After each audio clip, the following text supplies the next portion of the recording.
shape a better future.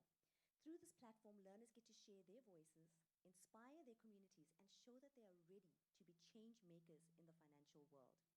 It's about growing a generation that's informed, capable, and ready to contribute to a stronger, more resilient economy. On behalf of the FSCA, the Financial Services Consumer Education Foundation and its donors, the Financial Planning Institute, and the Provincial Departments of Education and Department of Education, I would like to officially welcome the Commissioner of the FSCA, Mr. Nati Konlana, Deputy Commissioner at the FSCA, Ms. Razana Badat, from the Western Cape Eastern Education Department, Ms. Janice Conradri, our representative from the Foundation, Ms. Gail Walters, the adjudicators, Dr. Corval Cranefield, Ms. Jodri Rousseau from the Financial Planning Institute, Mr. Phineas Nkobe representing the Department of Economic Development and Tourism, our provincial coordinators, subject advisors, teachers, parents, participating learners, and visitors. And today we're also fortunate to have a previous speech competition winner in our presence, but I'll leave that to a little later as part of our surprises. I officially welcome you to the 9th National Financial Literacy Speech Competition Finals for 2025, all protocols observed in the beautiful city of Cape Town. Before we get underway with our program, can I please have you pick out your cell phones and hold it above your head? Cell phones up. Cell phones up. Oh, you all have cell phones, that's great. Right, okay, can you please switch it to... You will see all around the room is the Wi-Fi password, and I'll get to why that's important a little bit later. We can just take care of the reverb. Thank you very much. You are welcome to take photos and videos, but please be mindful not to disturb the speakers or the learners today. And we encourage you to share your highlights online, so using the hashtag FLSC2025SA. Also, this event is going to be live streamed on the FSCA's Facebook and YouTube pages. So hello to all our viewers online. Welcome. If you need to take a bathroom break, feel free to do so in the entertainment segment of the program. And in the event of an emergency, you'll see the exit signs are on my right, your left. This year, to provide our entertainment and to perform our national anthem, let's give a warm welcome to the Elsie River Band. Can I kindly request everybody to stand up?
River Band, you may all take your seats.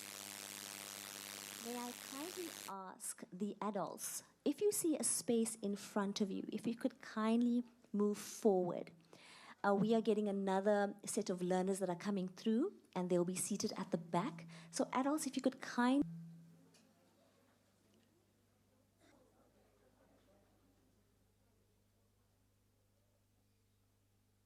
Thank you very much.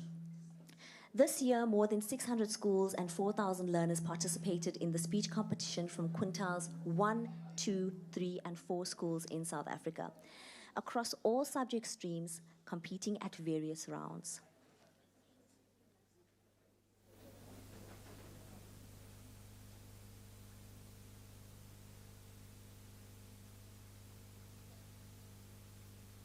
Is everyone comfortable? Thank you so much for making space for those learners.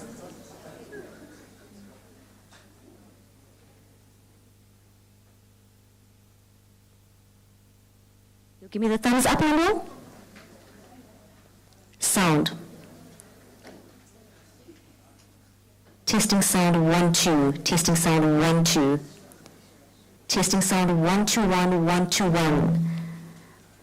Limbo, I think the learners' ears are better than us oldies here in the front. Learners in blue, can you hear me? See, Limbo, they can hear me. They're very happy. Okay, thank you very much, everyone. To keep improving this competition, we need your feedback. That's why we've brought an independent monitoring and evaluation specialist with us.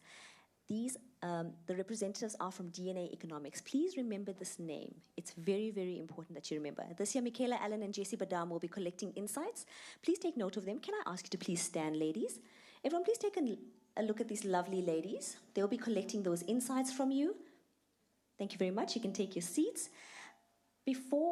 May I ask, they will come around and they might ask you a couple of questions. Please be open-minded about it. It is obviously voluntary. You'll also see around the room there's a QR code. And if you scan that QR code, it's a little survey that we would ask you to kindly populate.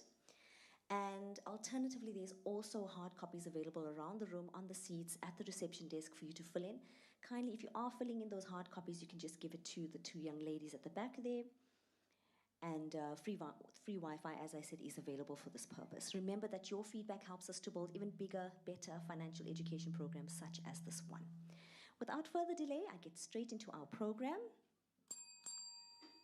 Remember that sound, it becomes very important later on in our program.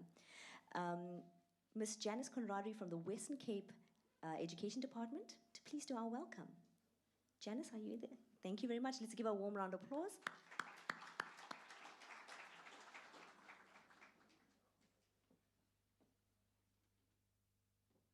So much. Good morning, colleagues, learners, esteemed guests, and our adjudicators as well. To the participants, first of all, you've made it thus far. We are extremely proud of you. Keep in mind that it's all about you and your voices. Your voices matter.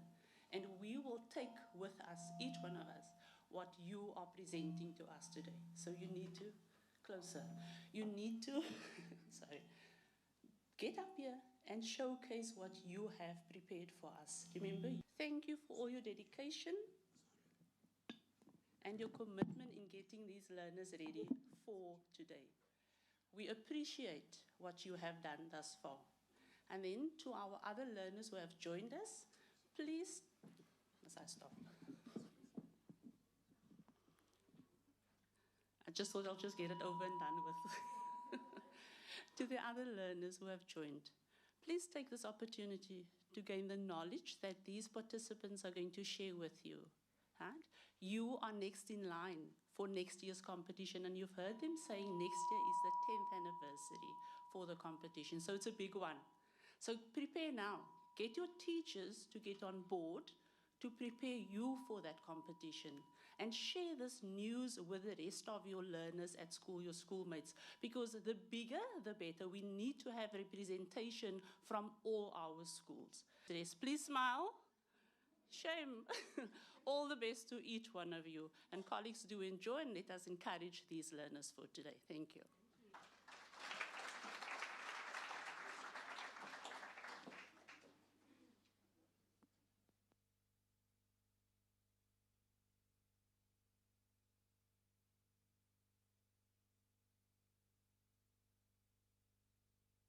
Testing sound 1, 2. I think this is a little better. Testing sound 1, 2. Let's do this. Yeah.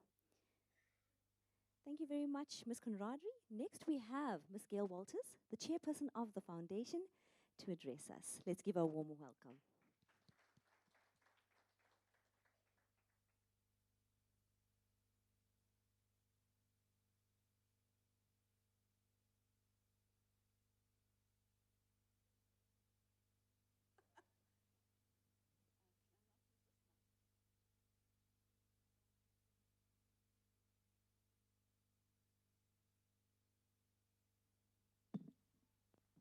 Can you all hear me? Can you all hear? Okay, great. Alicia's already welcomed all of you individually and separately, so I'm just going to say good morning, everybody, ladies and gentlemen, teachers, learners, and everyone else. Our finalists are actually the VIPs today, so I'm going to be looking at all of you and sending you all really good vibes from sitting over there. It's such a privilege for me to be here and to be part of the foundation that funds this event and this project. All the prizes, awards, vouchers, the food, the cakes, etc. And I must congratulate everyone, I must say, on a really, really well-organized event. I think everything's gone very smoothly today, apart from the mic, which I hope. And it's in our 9th year. So they're already graduates, and in fact one person's here, people who've won, who've now gone on to have flourishing careers in the financial and other sectors, or become really successful entrepreneurs.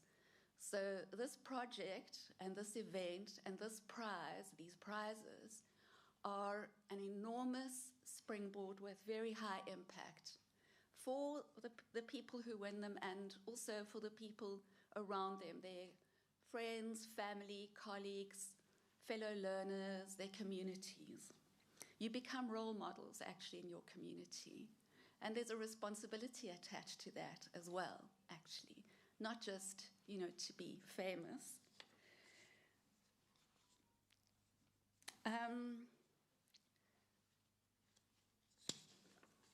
Understanding money is a work for you, the better. And so the foundation has recently started focusing on much younger learners and in the ECD phase. And this is the 2nd year, actually, we've held a speech competition, a speech festival, really, because we can't really call it a competition, for grade R learners. And I must say, it was so inspiring to see these 6-year-olds talk about saving money and how much they put in their piggy banks and how much they share with their brothers and sisters and what they do with their money to manage it. And we're really excited, and I don't want to spoil the surprise, but we have the winner of this year's speech festival here who's going to share his story.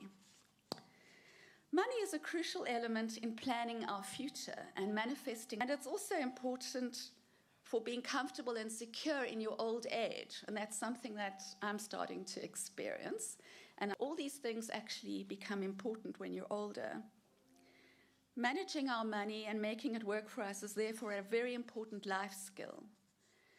This morning we're going to hear from our finalists about breaking the debt cycle and responsible credit management, building multiple income streams through side hustles for financial security, and starting to save and invest really early, something that we're very passionate about and to which I've already alluded. The foundation would not be able to fund this competition and the prizes and the awards without the generous ongoing commitment of our donors. And so I really express our gratitude to all of you, and especially the ones that Sanlam and ABSA and Matrix that fund and sponsor the awards for this competition. A really, really big thank you. And then finally, to address the finalists, I want to acknowledge all of you for making it this far. You're all winners already. And your parents, families, teachers, communities, friends, and your schools. There's some grade 10 learners here supporting you, who've supported you in getting here. So please keep that with you when you make your speech. Because nevertheless, you're still the ones that are in the spotlight, and we wish you all the best of luck. Enjoy yourselves. We can't wait to hear what you have to say. I know we're all going to learn something from you today.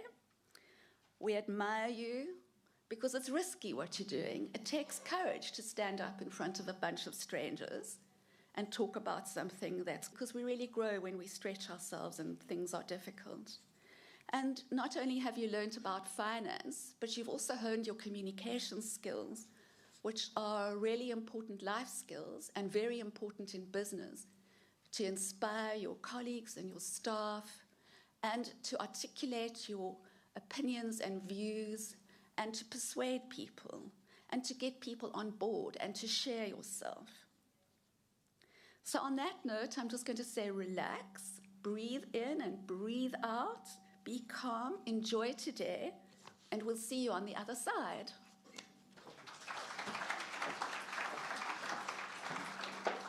Thank you, Ms. Walters. I think that breathe in, breathe out exercise is not only for the learners, I think it's for all of us here. So let's just all take a deep breath in and breathe out.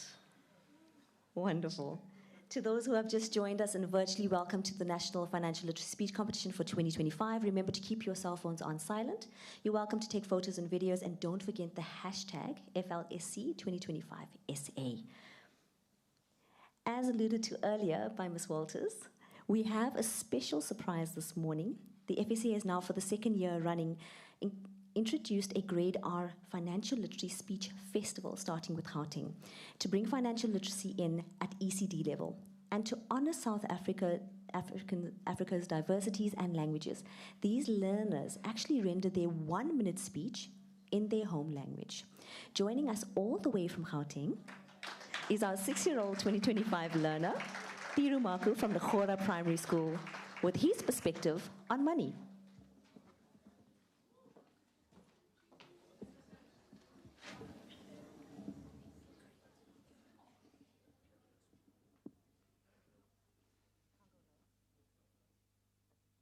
Siapa ke?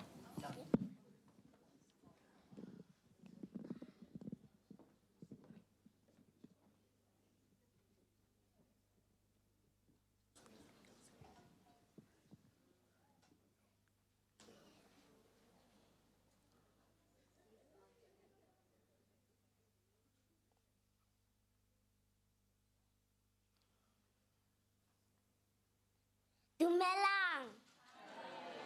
Le kae? Le nna ke gona. School. Ke tlo bolela kura. Ke ana matšhankura.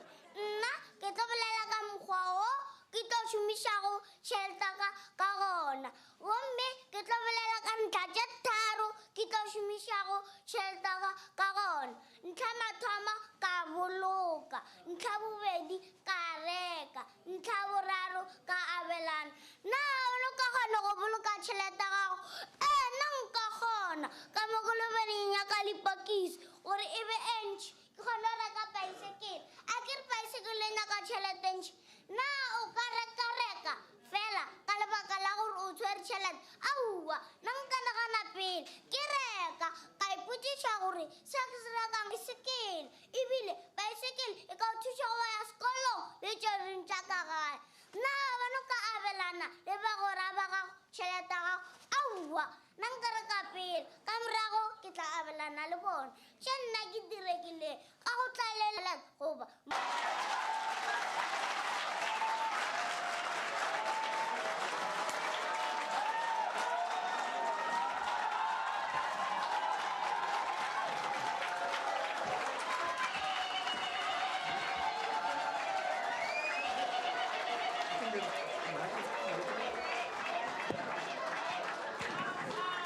Thank you. Testing sound. Wow. Well done, young man. For those who couldn't follow, the speech was in English in the background. But just his whole demeanor and expression and understanding of money, I promise you, I also want a bicycle. Lastly, I'm honored to invite the Commissioner of the FSCA as our next speaker this morning, Mr. Unati Kamalana. The podium is officially yours. Let's give him a warm welcome.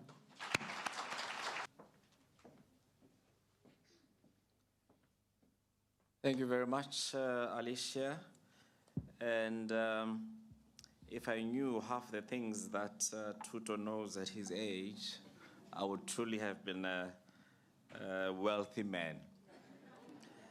The Deputy Commissioner of the FSCA, Ms. Fazana Badat, Chairperson of the Financial Services Consumer Education Foundation, Ms. Gail Walters, officials from the Provincial Department of Basic Education, learners, ladies and gentlemen, a very good morning to you. A very good morning to you. That's how it works.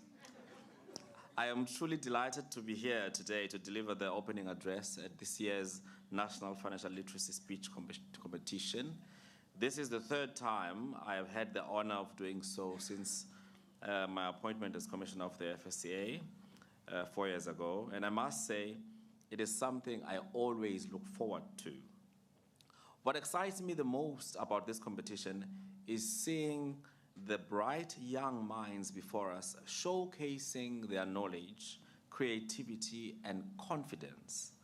As adults, we know what it takes to stand before an audience and speak with courage and conviction. Yet, with hard work, preparation, and practice, these young people, as we will see shortly, they rise grace and passion. It gives me immense hope that the future of our country is not just in capable hands, but also, importantly, in financially capable hands. And this has been the vision behind the National Financial Literacy Speech Competition from the very beginning, to build a generation of young South Africans who are not only confident and articulate, but also empowered to make sound of this remarkable journey. 9 years of inspiring, educating, and empowering grade 11 learners across a decade. This competition has shown what can be achieved when we invest in the financial literacy of our youth, nurturing financially capable learners who understand the fundamentals of responsible money management, the value of understanding debt and credit, and the habit of cultivating a savings culture. Wisdom to recognize the risks and rewards of investing and of the past finalists of the various fields. In fact, I am told that we have a special guest here with us in the audience today, Kuhle Chambula. Kuhle, can you stand? There she is. Thank you very much. Kuhle was the winner of the 2019 competition, who is now working here in Cape Town as a financial planner. Kuhle's story is truly inspiring. Please go ahead.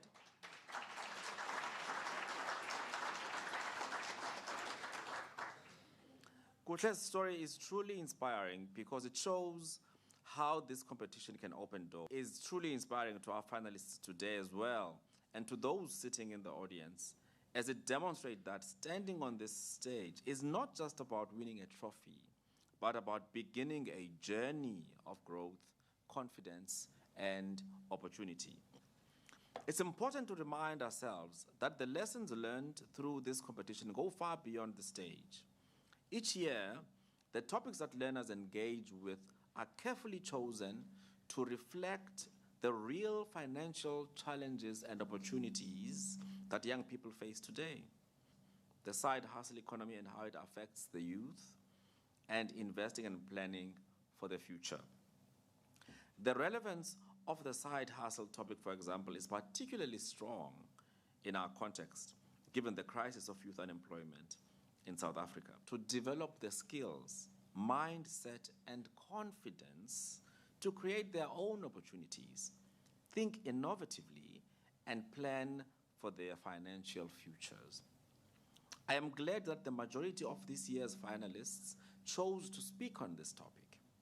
This shows that young people are aware of the economic challenges that they face, but they are not paralyzed by them.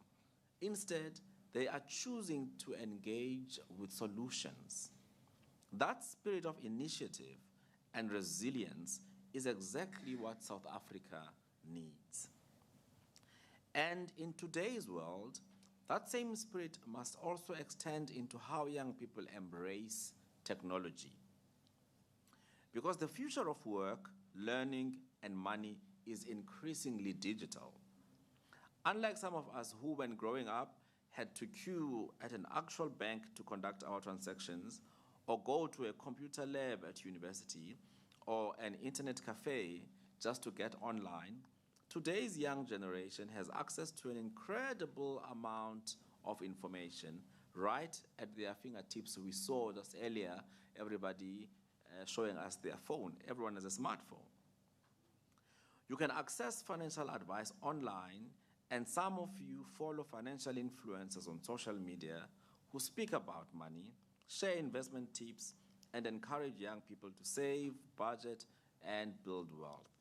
This shows just how deeply technology has become part of our lives and how powerful a tool it can be when used wisely. I mentioned the technology issue not only for its benefits, but also for the risks that come with it. And this is where financial literacy becomes even more important. As young people engage with financial services and online content, we do not want to see you fall prey to criminal activities because there are so many out there. Not everything online is credible or safe.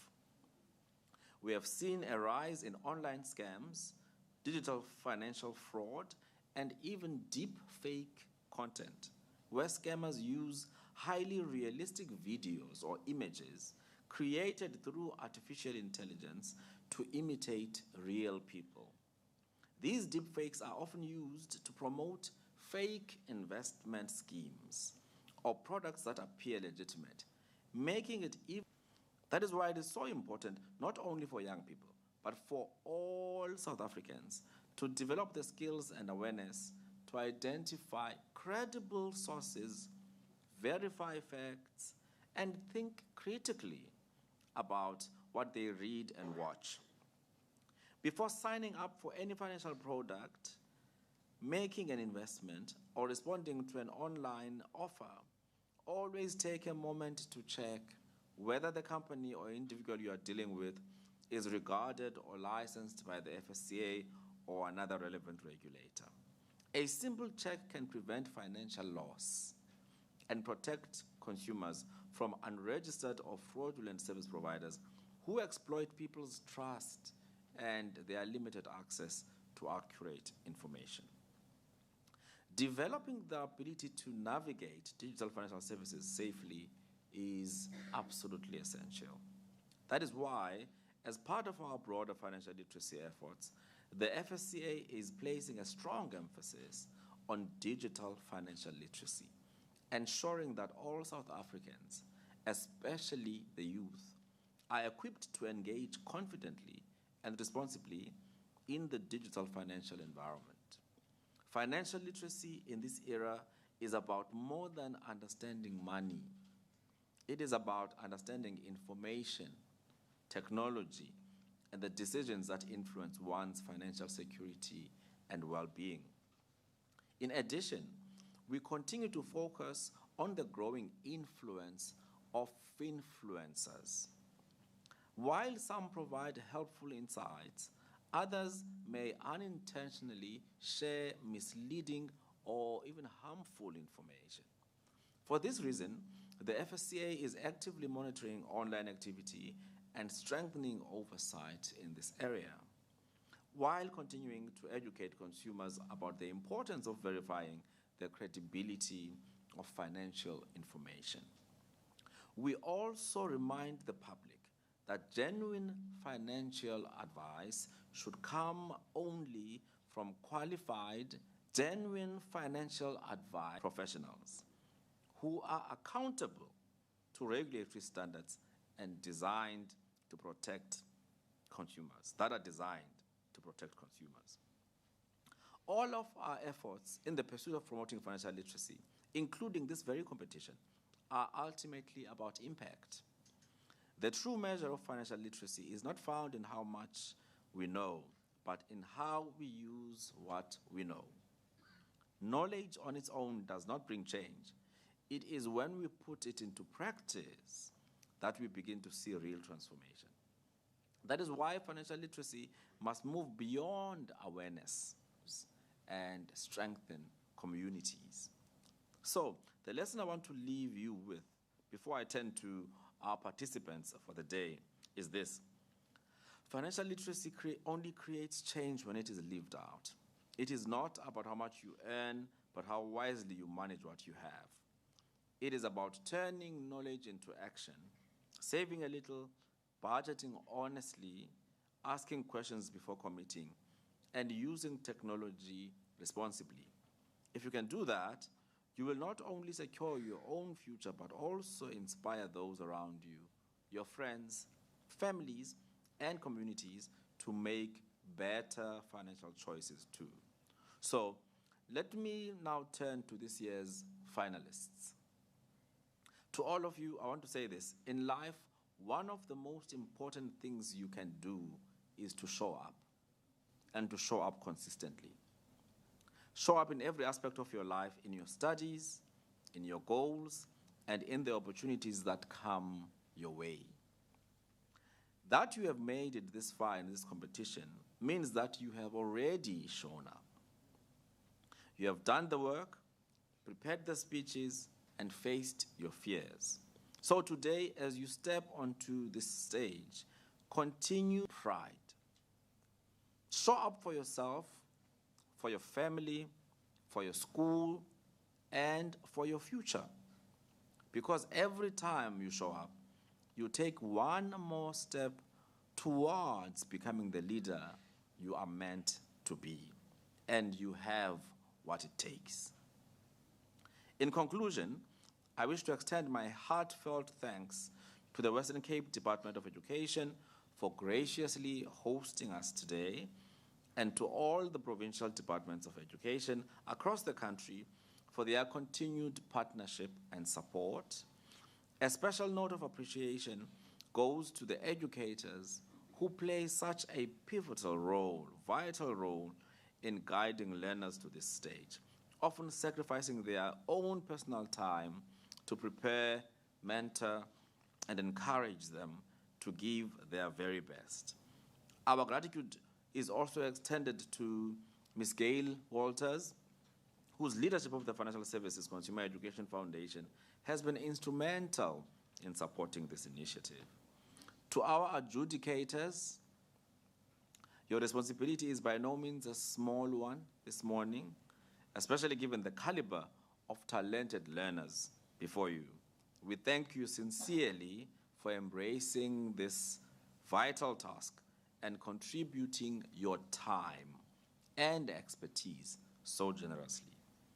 Immense appreciation also goes to the organizing team behind this competition, particularly the Consumer Education Department of the FSCA and the rest of the FSCA for the seamless execution and ongoing success of this competition. Lastly, to all the learners here today, remember that learning never stops. Keep learning, keep asking questions, and keep challenging yourselves to grow. The knowledge you gain and choices you make today will shape not only your future, but also the future of our nation. Thank you. Continued support reminds us that investment in financial literacy and education is definitely an investment in the resilience of our nation. Today I have a few surprises up my sleeve, as mentioned earlier. And the Commissioner mentioned a few areas of focus or concern in terms of the financial landscape, such as scams and fraud. And he mentioned that we should pause and delay and ask questions and inquire before we part with our hard-earned money. And in that sense, what is a finfluencer? Not you. Sorry, no service providers can respond. No employees of the FSCA can respond either. Yes, young man, you can get up and tell me what the answer is. What is a finfluencer? With reference to the word influencer, finfluencer. Are they good or bad guys? Oh, he's quickly going to just Google or chat GPT that one. Young man, you can come to stage and get a prize.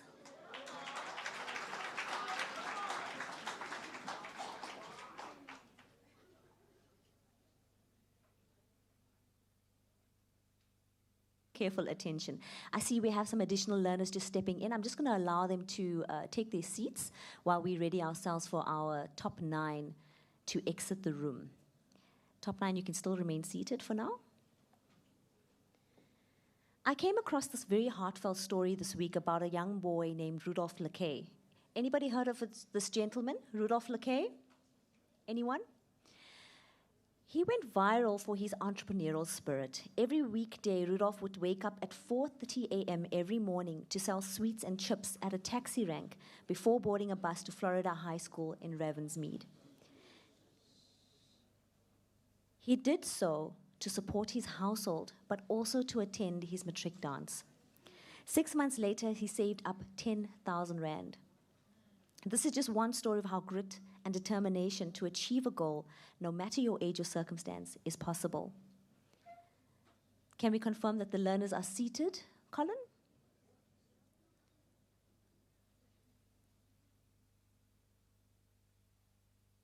Thank you very much. We'll just give them a second or so.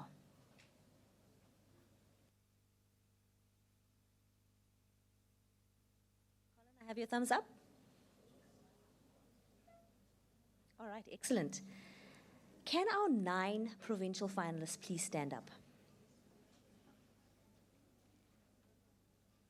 They are looking really good in their uniforms.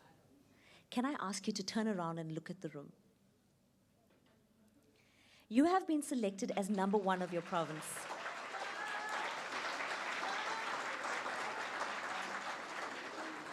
Take all your pictures now using the hashtag FLSC2025SA. Learners, you have been selected as number 1 from your provinces. But not only that, when you look around you, I want you to remember the journey of how you got here, the time you invested in your research, your content, and your delivery, your greatest competitor. Keep sharing what you've learned, as our commissioner has echoed, and learn more to equip yourself and others, thereby building a financially resilient and building the financial well-being of South Africa. Learners, you may turn around again, and you may exit the room. Colin and Phoebe, will you please take our learners to the holding room? Let's give them a final applause.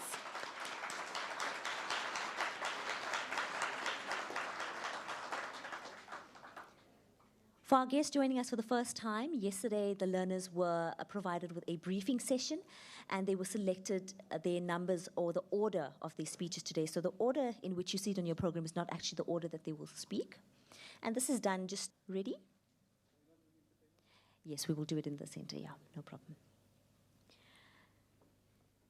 This morning we have speeches 1 to 3, followed by some entertainment by our LC River Band, and then we'll follow through with the rest of our program. So 3 speeches, entertainment, 3 speeches, entertainment, 3 speeches, and entertainment. We'll then the adjudicators will then leave the room to then tally their scores separately. For those who have just joined us, kindly put your phones on silent. If you haven't done so, please do so now. I will give you a moment to do so. To those watching us online, again, welcome. It's good to have you. And remember, you are welcome to also post pictures and so forth. Can I just ask that if you are taking videos, please not to come beyond the front table.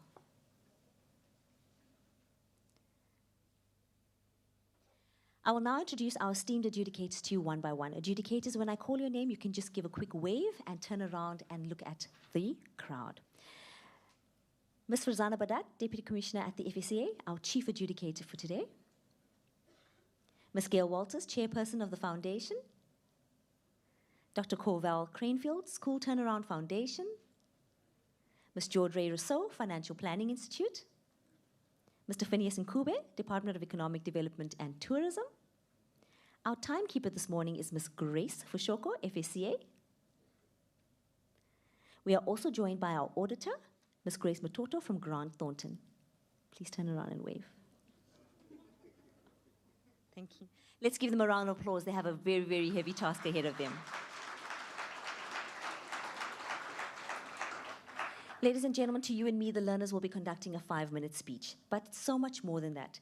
This 5-minute speech stands between them and the national title for 2025. Moreover, our prizes are spectacular. But before we commence with our first learner, who can tell me, by raise of hands, what is up for grabs? Yes, ma'am, in the black and white? A bursary for 3 years? There's a little more. Lots of money. Okay, come to stage and get your prize.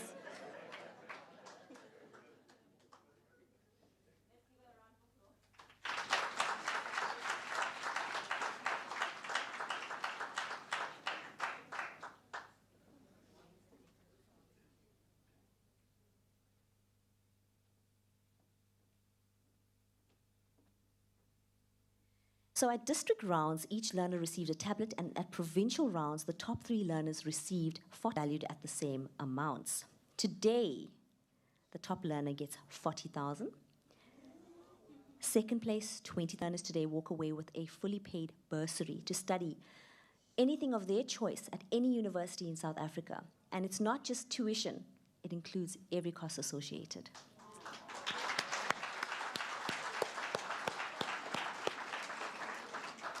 Without further ado, let me call up our first learner, Zamasuazi Fakude, Mavumengwani High School, KZN.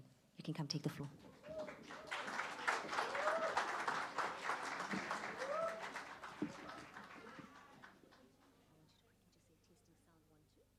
One, two, 1, 2. Testing sound 1, 2, 1, 2. Whenever you're ready, you can start.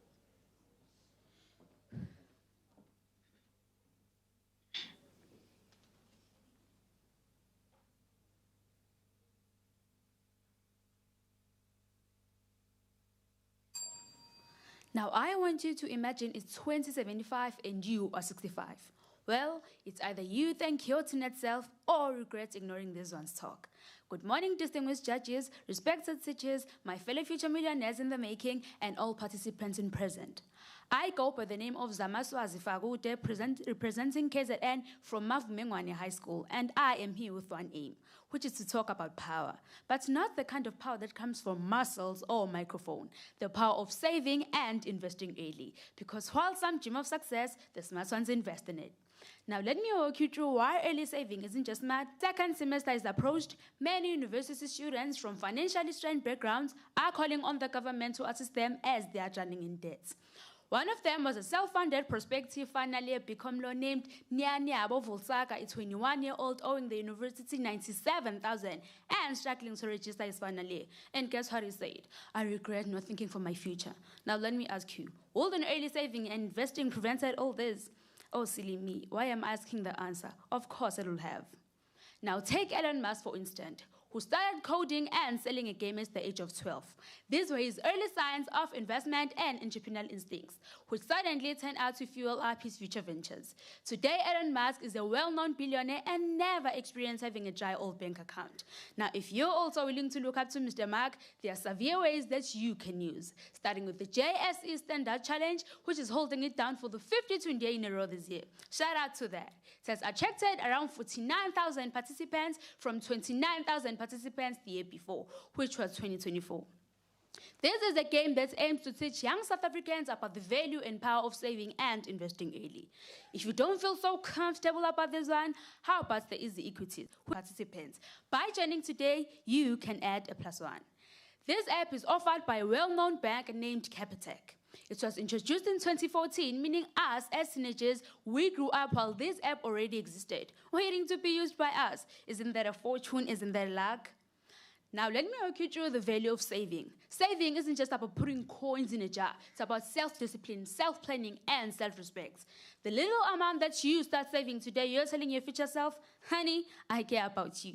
The earlier we start, the better. Why? Because we have something that most adults wish they had. What is that? That is time. Now, leveling up to the basics of investing. starting small and thinking big. Now think of investing as giving your money a job. While you're out there sleeping, scrolling on TikTok, or studying, your money is out there growing. Now let me share some few friendly options for beginners with you, starting with the money markets, which are low-risk short-term investments that earns you interest and you can access your money fairly and easily. Secondly, the registered stokvels, which are group saving with community members or friends with shared common goals. If they are well managed, they build both money and trust. Lastly, the units trust, which spread across many assets and come from different investors. While they are reducing the risk, they are growing their wealth.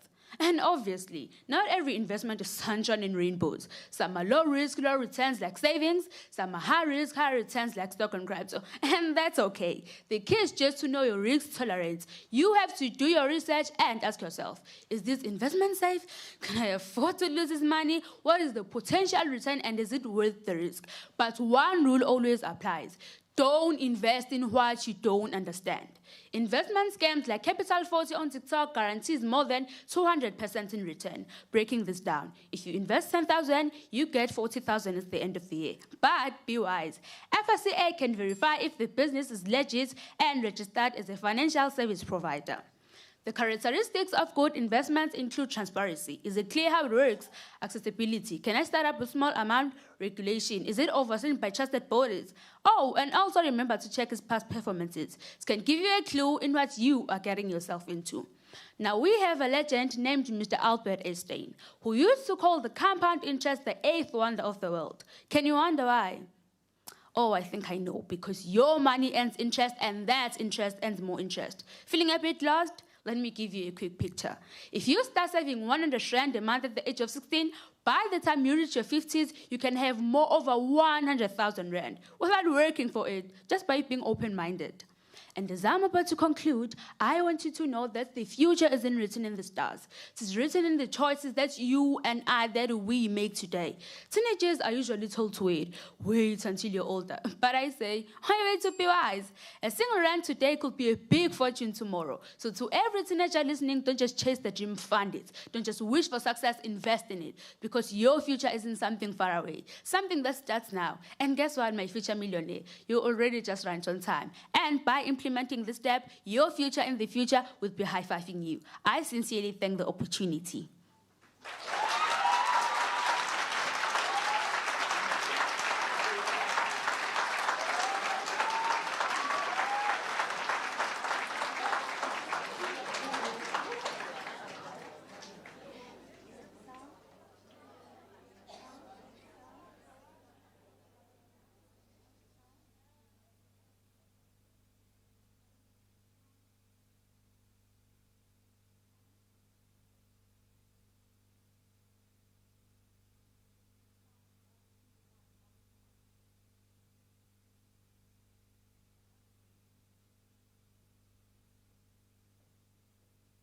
Testing.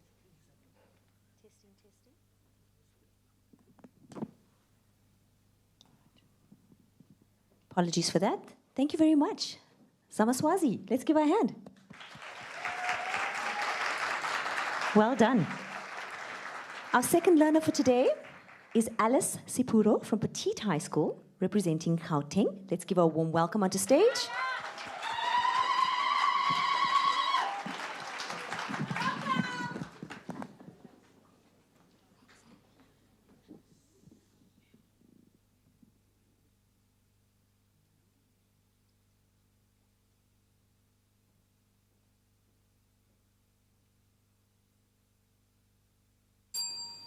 A wise man once said, do not put all your eggs in one basket. But let's be honest, most of us teenagers don't even have eggs yet, let alone baskets. Greetings, ladies and gentlemen, boys and girls. Standing in front of you is Alice Kenzani Cipuro, a proud grade 11 learner from Petite High School. Today I would like us to talk about something that could change the way we think. In short, I'll explain what side hustles and gig economy opportunities are and how we can use them to create side hustles. Secondly, we'll look at how the use of profitable skills using digital platforms can help to generate income. Then thirdly, we'll delve into the financial impact, such as managing taxes as an independent earner. Then fourthly, I'll explain what strategic planning and adaptability are and how they can help in building sustainable income streams. Then lastly, I'll give real-life examples of some successful young entrepreneurs. First things first, what is a side hustle? A side hustle is a freelancer work that you do in addition to your main job. It is not always about making money. It's about passion, growth, freedom, and most importantly, building something that belongs to you. Well, a gig economy is more like a side hustle, but these are jobs that people do to make extra money without a full-time job. These jobs are often found through apps like Uber and Mr. D Food. The nice thing about the gig economy is that you get to choose when, how, and who to work with. We can use digital platforms to offer services people need online. For example, you are good at writing, designing, or even drawing.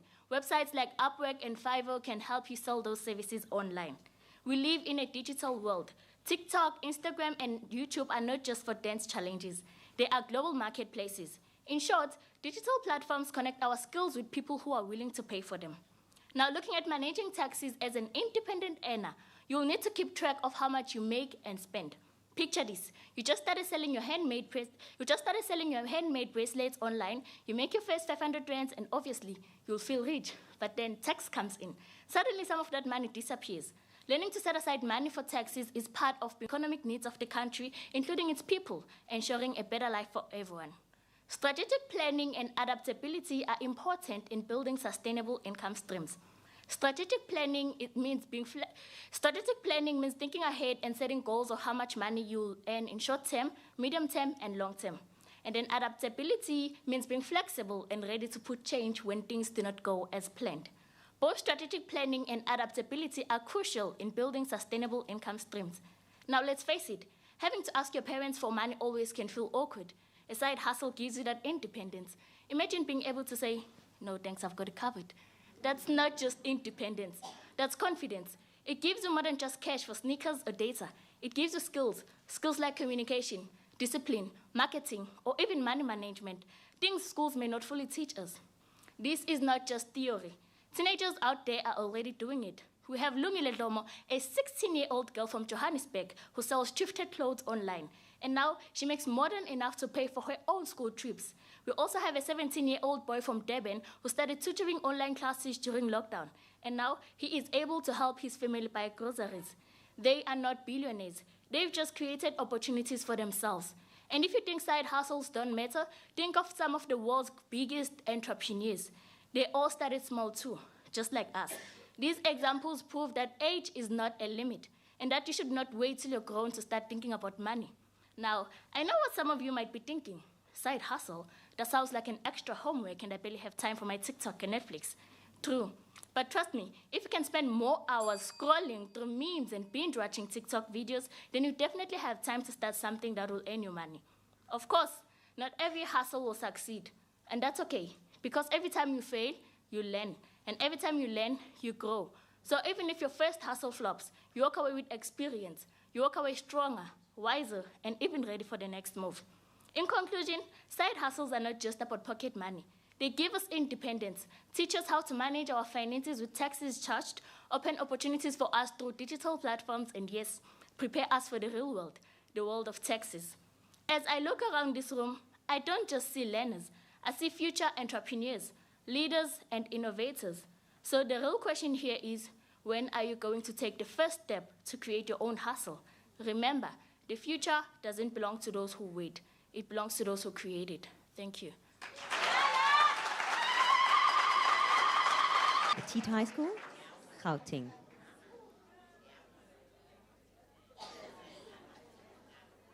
Next up is our third learner, Oeteru Nikani from William Prescott Secondary School, all the way from Northern Cape. The floor is yours.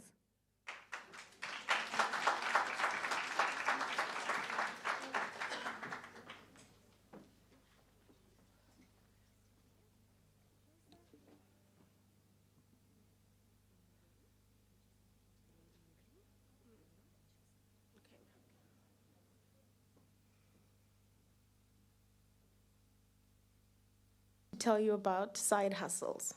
We all know the dream that was sold. Finish school, get a degree, find a job, and then live securely. But in South Africa, the numbers tell a different story.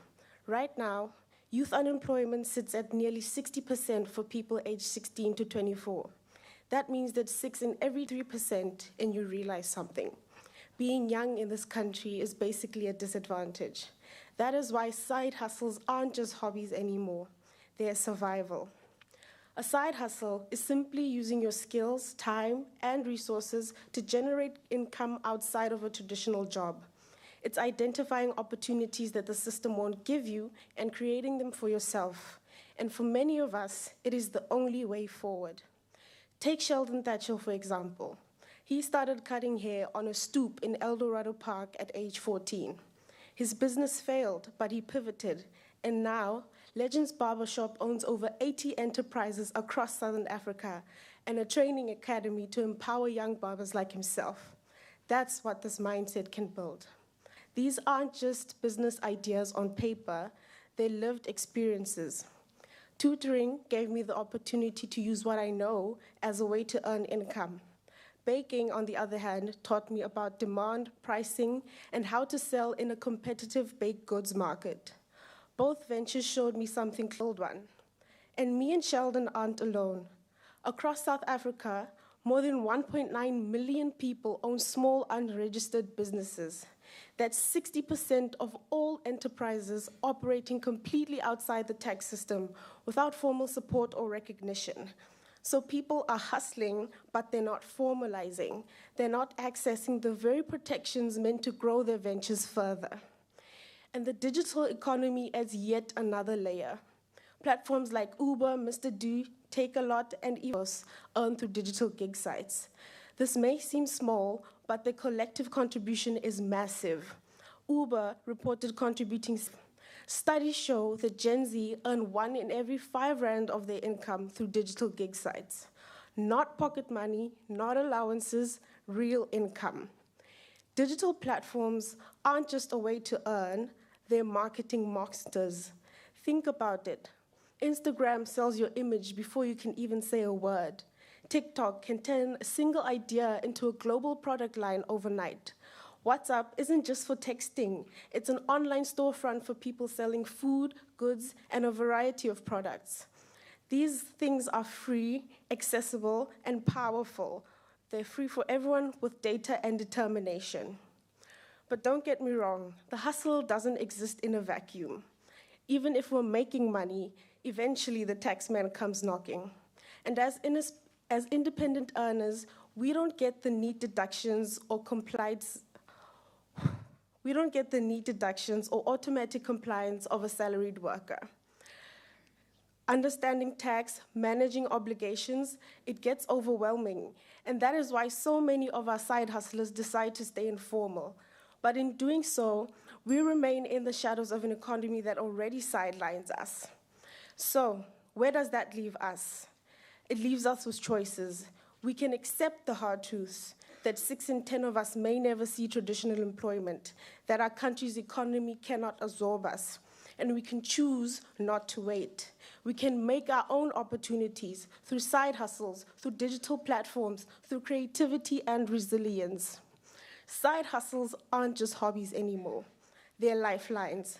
They are proof that while the system is failing us, we refuse to fail ourselves. And if we can tax, they can be more than just lifelines. They can be the stepping stones to financial security, independence, and dignity. So yes, the hustle is hard, but in South Africa, the hustle is necessary. And for those of us willing to start today, it can be the difference between being just another statistic or breaking free from them. Thank you.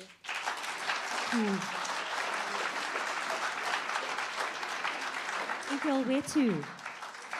Ladies and gentlemen, that's learners 1, 2, and 3 down and dusted. We'll now welcome the LC River Band back onto stage or to the side stage, and they will entertain us while our adjudicators just deliberate the first 3 scores and collaborate. You are welcome to take a very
Ja, en dat is... Oké, sorry. Dat is lang dat je... Stel, wees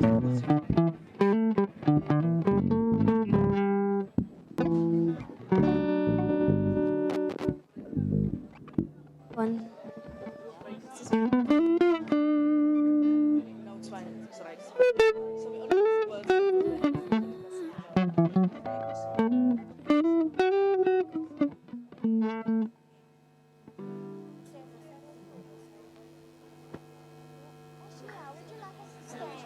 You in front?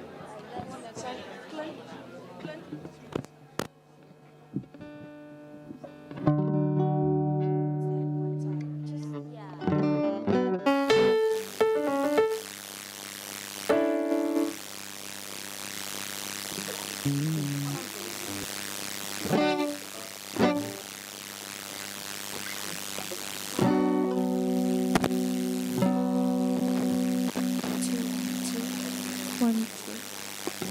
Good morning, ladies and gentlemen. Good morning. We are Elsie's River High School Band, and we will be entertaining you guys today, so please do enjoy your... Till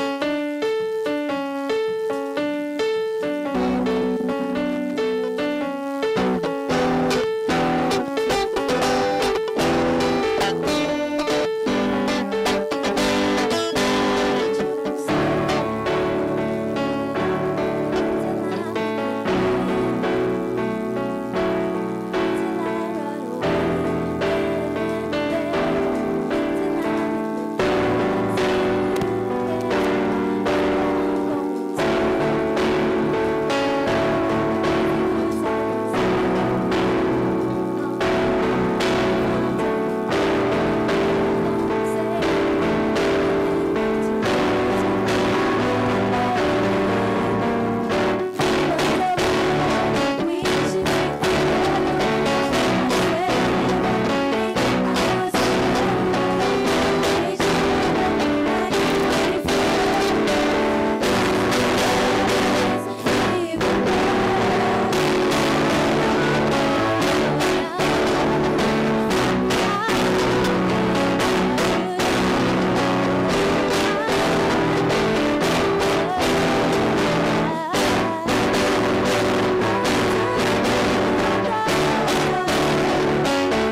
gentlemen, we will be performing the next time you want entertainment. Thank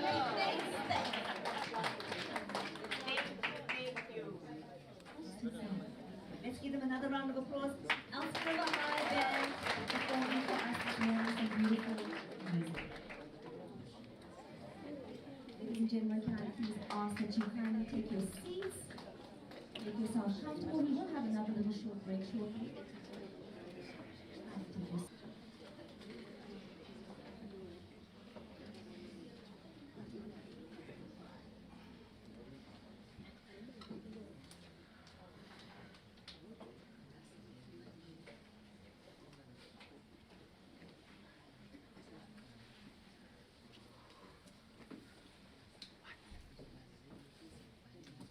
Everybody back and comfortable, adjudicators all seated, thank you very much. We now have learners 4, 5 and 6. Colin is our learner ready, thank you very much. Our fourth learner today is Lato Masagali, Usasazu Secondary School from Western Cape. Please let's welcome her to stage.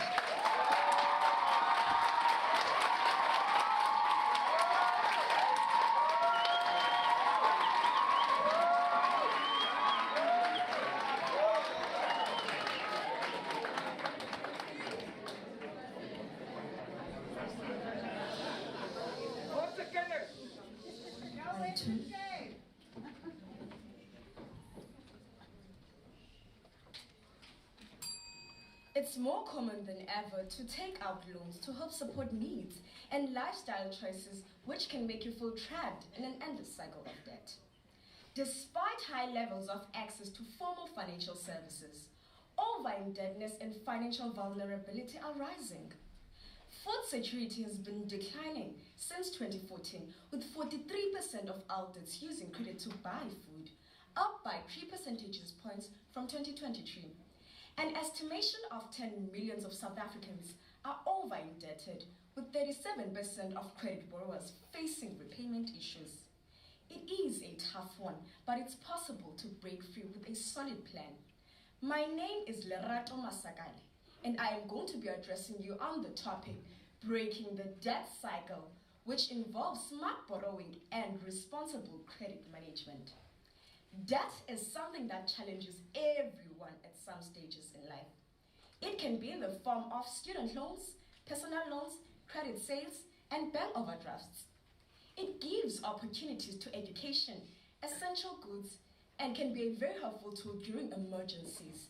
However, if we do not create strategies or plans on how to pay off our debts, then this could be a burden in our lives. In honest truth, debt is what you make of it. It can be a trap or a tool. Debt is a tool when it is used to build a long-term investment to grow wealth. For example, taking a mortgage loan to build flats for rental. Number 2, in the case of student loans, it gives access to education, better jobs, and higher income. Debt can be a trap if, number 1, it is out of control. Number 2, you can't save due to high debts. Number 3, all the income that you receive, you do debt repayments. And last but not least, you take debts to cover old debts. Late or missed installments worsen as interest is added, making the trap even more deeper. There are responsible ways to manage our debts. In the case of student loans, borrow only what is necessary for tuition and learning needs. Keep track of repayments for future income to cover installments. When buying on credit, purchase items you can afford to pay off. Purchase at shops that give free interest within the period of 6 months, and avoid spending now and save later. Instead, save now and spend later. And in the case of credit cards and loans, put together a monthly budget to see where you stand. Decide on which debt to pay off first. At least do a minimum payments on your debts each and every month to avoid the accumulation of debts. And last but not least, limit irrational or impulsive spending. Are you aware that interest rates reduces your future savings? Interest is an extra cost paid on borrowed money. The higher the rate, the more expensive the loan becomes. In August 2025, the South Africa's repo rate was 7%, and the prime lending rate was 10.50%. These have been lowered through a series of cuts, with the most reduction on July 2025. This gave a relief for consumers and an extra cash to pay off their debts. To avoid debt traps, you must have a realistic monthly budget to set priorities for basic needs before wants. This includes debt repayments. When budgeting, make provisions for emergency funds and savings to build a safety net. Review your finances regularly and cut unnecessary expenses. Have you ever heard of an avalanche method? An avalanche method is whereby you pay debts from the highest to the lowest interest rates first and save on interest in the future, and also keep up repayments to create a positive credit score. To have a good credit score means to lower on interest rates and easier access to loans when needed. Should you need funding, your financial institution will look at your credit score. Your credit score has the power to tell if you're creditworthy or not. In conclusion, avoiding debt traps depends on knowledge, combined with disciplined habits like budgeting, saving for emergency funds, and financial self-care. These strategies empower individuals to borrow wisely, repay responsibly, and protect their financial well-being. Do not borrow from Peter to pay Paul. You do not understand. Do not borrow from Peter to pay Paul. Seek advice to a registered financial advisor. I emphasize a registered financial advisor if further struggling with debts. I thank you.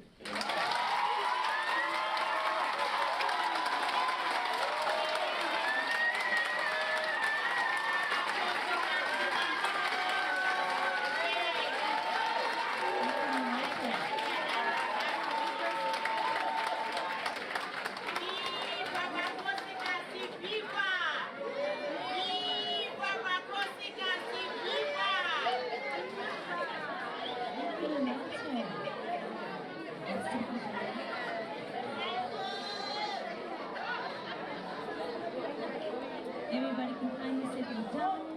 We can give our next learner opportunity.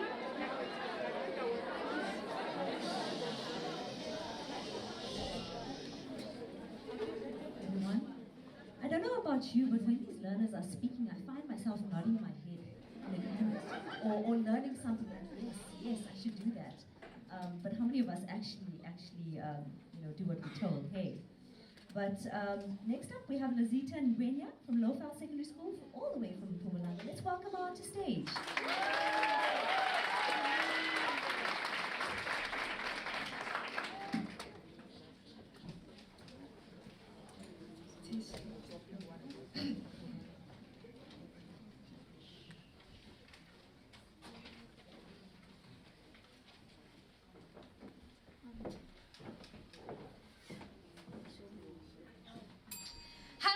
Experienced it.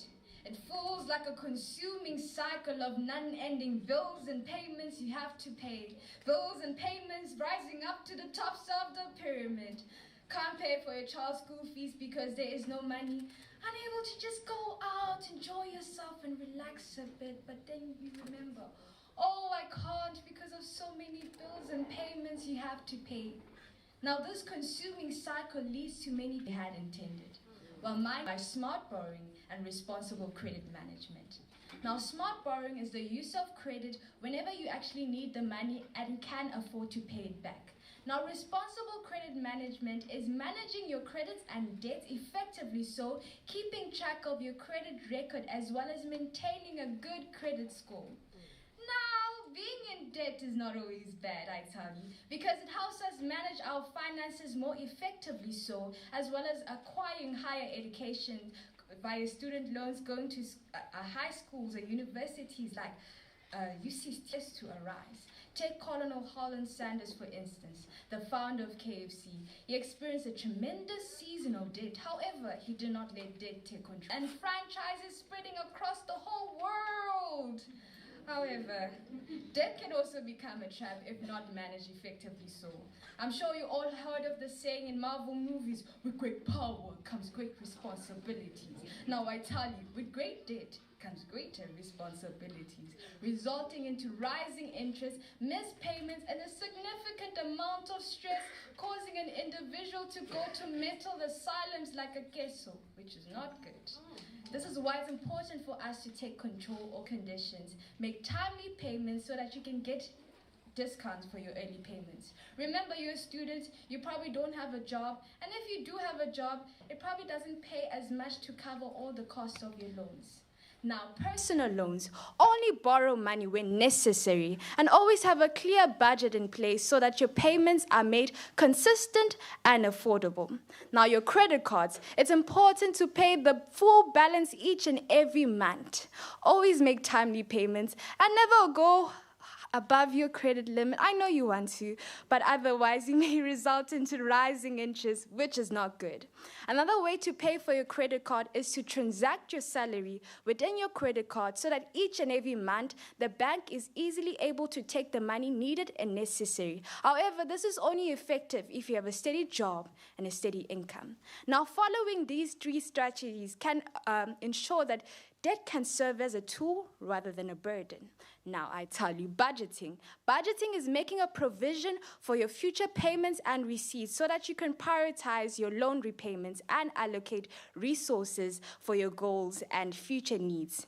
Now, emergency fund. It serves as a safety net and a social security in times of unexpected emergencies like accident. For instance, my aunt 2 weeks ago, she got into an accident, and due to the insurance that she was under, it wasn't able to pay for all of the damages of her car. But because she had saved money, she was able to pay off the full damages of her car. And lastly, financial self-care is just as important. Now, as an accounting and a business student and a daughter of an accountant, my mom and teachers would always tell me, you can't just spend money on the first paycheck that you get. Leave some money aside for future occurrences that may arise. I realize it's important for us not to let our desires exceed our responsibilities, because if we do so, it may result into gambling and betting, which is not guaranteed.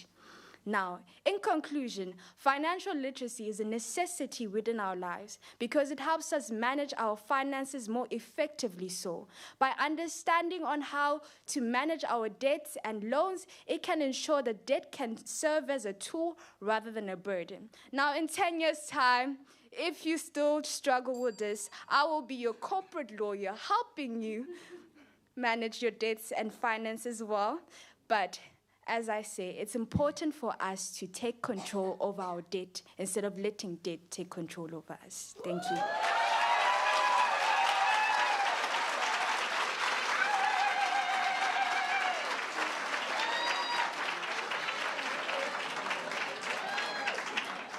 Thank you, Lazita. We're almost there, ladies and gentlemen. Let's settle down. I'd like to welcome our sixth speaker of this morning, Lato Maduna, Blue Gum Bush Secondary School from the Free State. The stage is officially yours. Let's give her a warm welcome.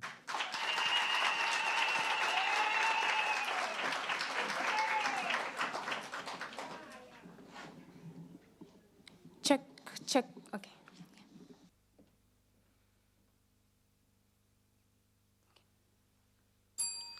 Good day. I would like to acknowledge all the adjudicators, teachers, learners, and supporters present. My name is Maduna Lato, and I am a proud learner from Blue Gum Bush Secondary School.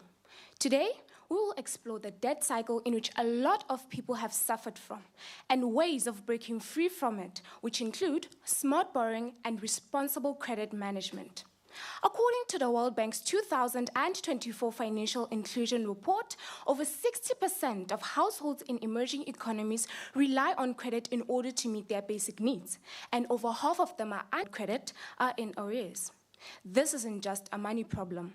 It's a cycle in which individuals can be trapped for years, draining them of their financial and emotional resources, which is why we will discuss evidence-based strategies to breaking free from this cycle, which includes personal loans, study loans, and investing. The research that I've done will show how debt can be both a tool and a trap. But firstly, what is this debt cycle? lowers available income, forcing individuals to take out credit in order to meet their basic needs. There are warning signs according to the National Credit Regulator, and they include paying only the minimum installments on your credit card or store accounts, taking out new loans in order to repay old ones, and signs such as relying on high-interest short-term loans. This is why it is so important to understand smart borrowing principles for appreciating assets or income generation, which include education loans of credit. The National Treasury advises checking the annual percentage rate, APR, the repayment period, and the fees, and not just on monthly installments. Studies shows that impulsive borrowing could lead to regret and financial strain. It is also important to have effective credit management skills, such as paying your bills early, utilizing below 30% of your credit limit, and building a strong credit profile. People should also have strategic repayment methods, such as the avalanche method, which includes paying your highest interest debts first in order to maximize your savings. Or alternatively, use the snowball method, which includes paying your lowest interest debts first in order to gain psychological momentum. It is essential and advisable to use credit as a tool and not a crutch. The Financial Sector Conduct Authority recommends reserving credit for investments or emergencies and not daily living costs. The United States Consumer Finance Protection Bureau has reported that people with even small emergency funds are 60% less likely to rely on long-term credit. Now, what can people do to break free from this debt cycle? They can do so by investing in the Republic of South Africa's retail savings bonds, as it is easy to invest in, and there are no charges on this type of investment security. It is affordable for all income earners, including pensioners. Retail bonds are easily accessible electronically from the post office or directly from the National Treasury.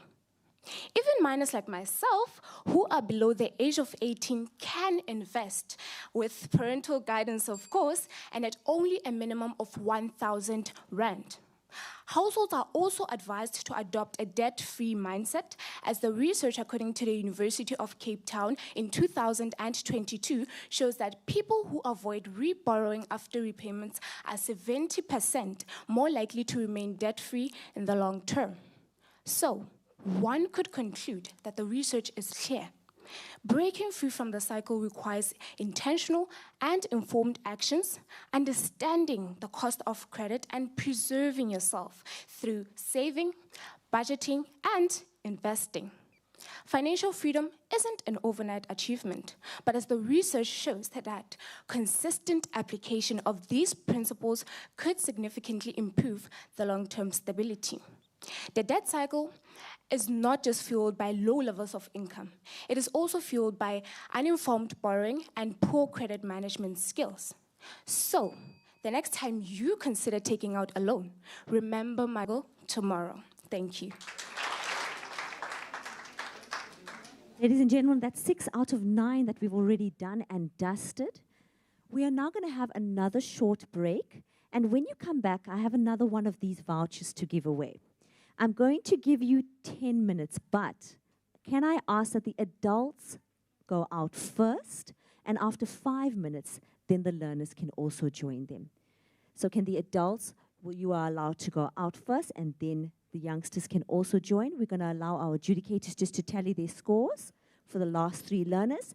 And may I welcome back onto the platform Elsie River High Band to perform some entertainment for us.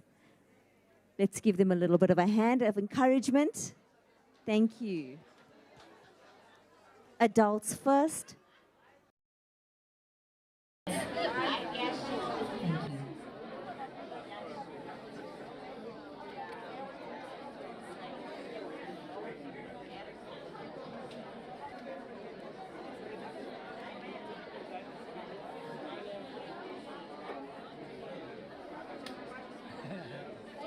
Live on TV. Oh.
speel nog. Gaat wel nog, hè.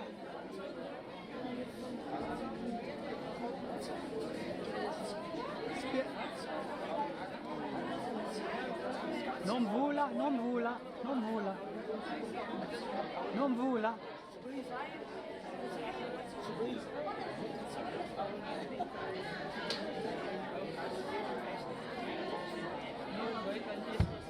Kan jullie nog boelas wil?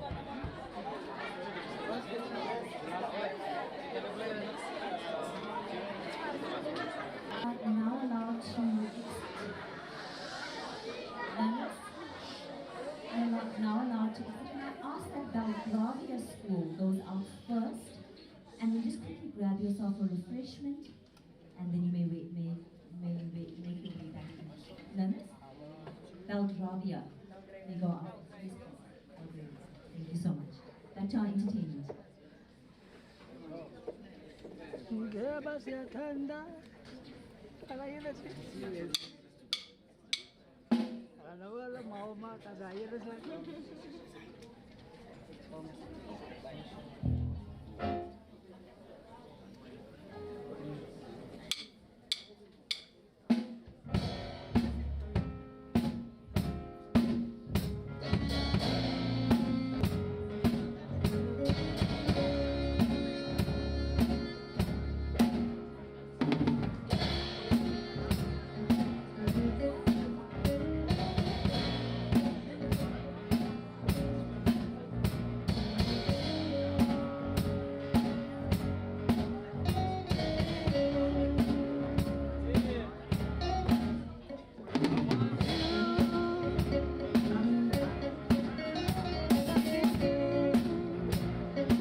There's lots of movement.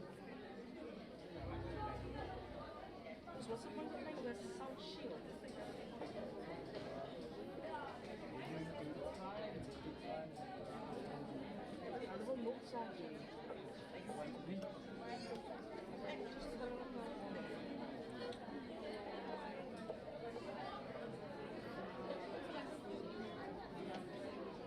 Laat het kom je net zien, man. Laat het gewoon.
available seat, learners and teachers alike. I trust that you did enjoy your tea time.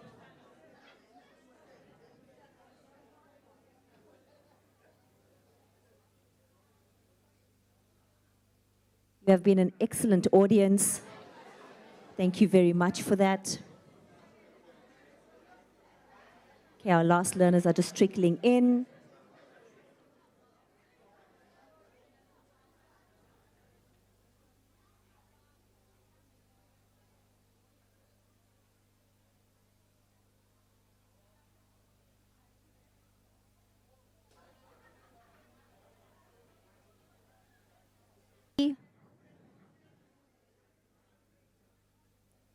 Seventh learner ready. Everybody, can we just settle down? Teachers, if you could just also just usher the learners just to quieten down. It's the last stretch. It's 7, 8, and 9. Let's give them the time that they deserve. Just 5 minutes to grace us with their speeches. Let's give them that opportunity to do so. Thank you very much for quietening down. Grab the first available seat. Make yourself comfortable. All right, we're in for the last stretch. Colin is our 7th learner ready.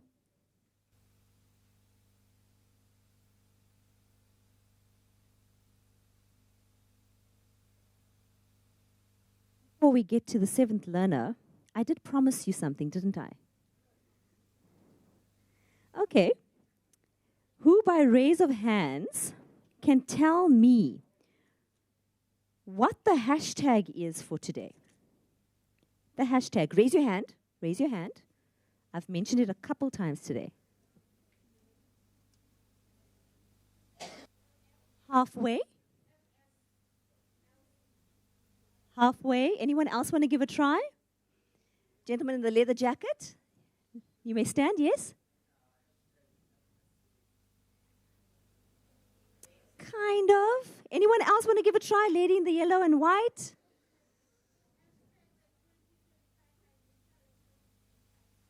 It's time to get out your cell phones and take this down. FLSC 2025 SA. FLSC 2025 SA. The other hashtag is FSCA My Money, but the one I've been punting is the first one. All right, let me ask another question. Who is our M&E service provider for this morning? Raise of hands.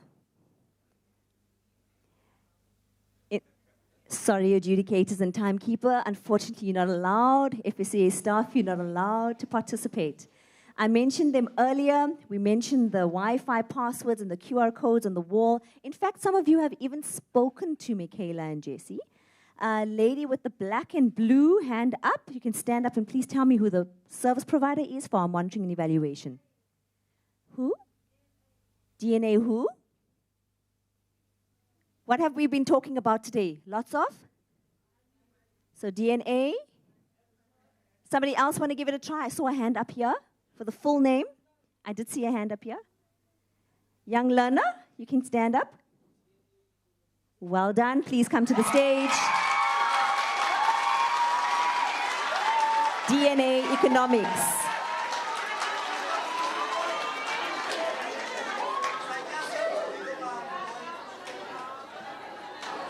Wonderful, wonderful.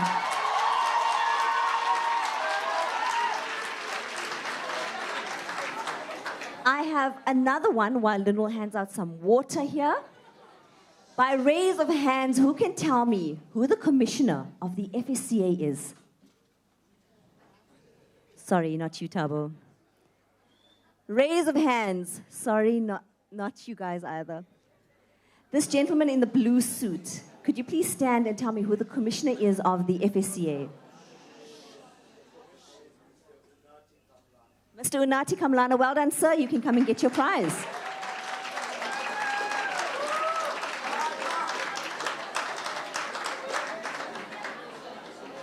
Well done, sir. A voucher for you. I have one more, and the last one I'm going to give out, I won't give it out now, so I need you to pay careful attention to the next speeches coming up.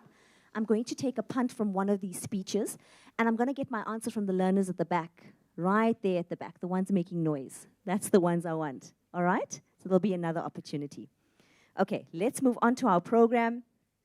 Our 7th learner this morning is Ofense Monamotwe from Vuyani Mawetu Secondary School, Northwest. Please come onto stage.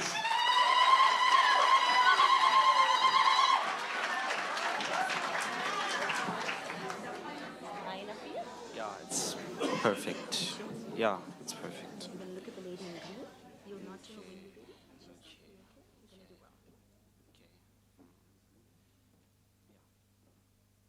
The side hustle economy offers flexible and accessible ways to generate additional income. Good day, honorable adjudicators, ladies and gentlemen. My name is Monam from Vuyani Mawetu in the Northwest Province.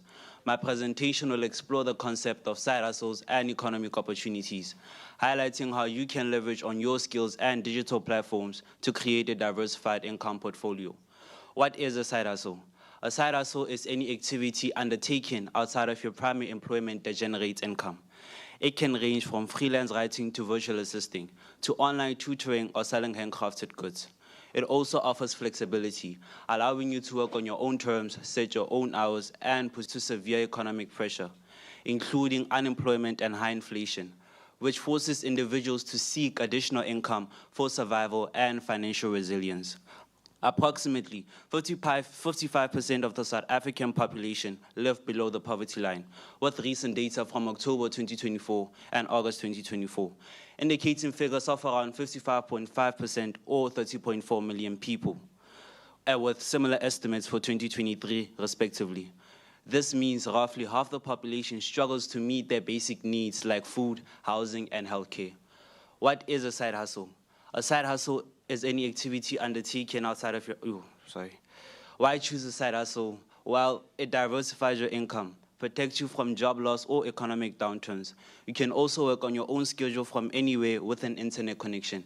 It creates the lifestyle you desire by enhancing your income.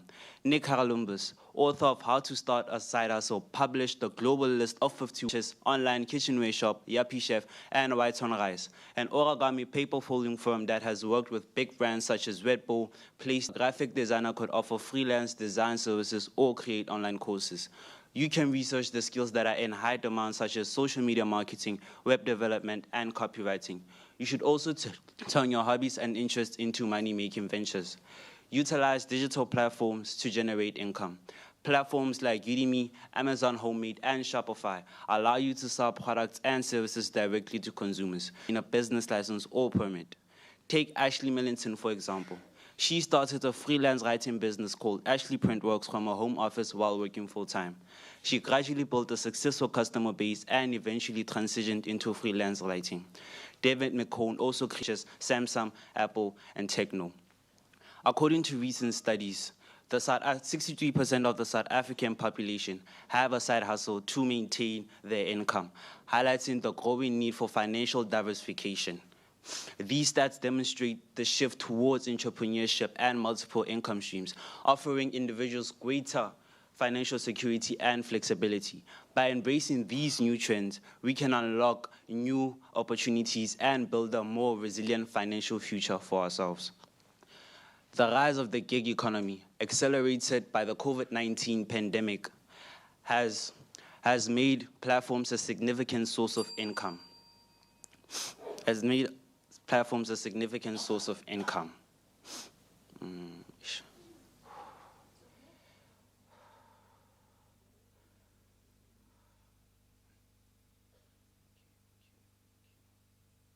Okay, globally, the gig economy is projected to grow to a staggering $455 billion by the year 2026, with millions of people participating in freelance work. The implication of this study shows that people should hustle to increase their income for debt reduction, savings, and in order for them to pursue to maintain a balance, to avoid negative burnouts and negative health impacts.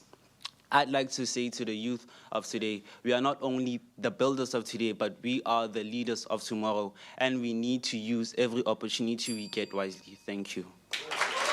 Done. Ladies and gentlemen, standing up here with these bright lights, cameras, and eyes staring at you is a daunting task. And I think the These learners are very brave to be standing in front of us delivering their speech. So I think let's just give them a hand of encouragement and well done so far.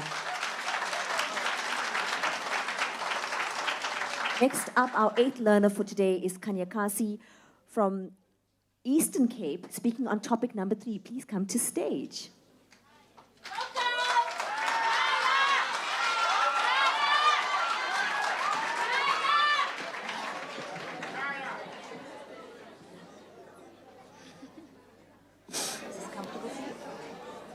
Yes.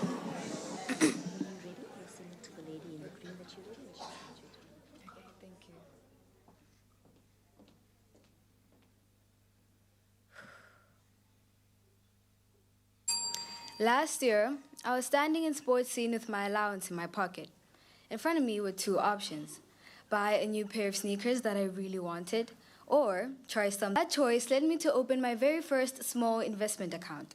And from that moment, I realized something powerful. Money can disappear in a day, or a senior secondary school in the Eastern Cape province, and I am proud to speak on topic 3, from allowance to investment, teaching teenagers the power of saving and investing early. South Africa has a serious problem. According to South Africa's national government grants, and the biggest reasons are simple. They started saving too late or never at all. But we as teenagers have something that they didn't: time. And time, combined with discipline, is the most powerful investment tool that anyone can have. Here's an example.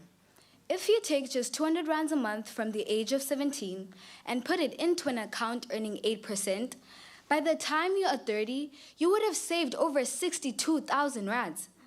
But if you wait until you're 27, you would have to save 5 times as much just to catch up. That is the power of compound interest. Money that earns money and then earns money again. Even Albert Einstein once said, compound interest is the 8th wonder of the world. People that understand it earn it, and the people that don't pay it. Now, part of becoming smart investors is learning terms and identify characteristics of each product. Things like liquidity, volatility, your fees, and who regulates it. That way, we don't just invest blindly, but we choose tools that match our goals. Whether it's saving for university, saving for a bill find on Google, stokvels, often seen as burial societies or grocery clubs, they are quietly becoming investment powerhouses. According to a study by African Response, more than 11 million South Africans belong in stokvels, and they save more than 44 billion rands every year. And some of these groups are investing in things like the stock market, like the Johannesburg Stock Exchange, in township businesses, and even in property.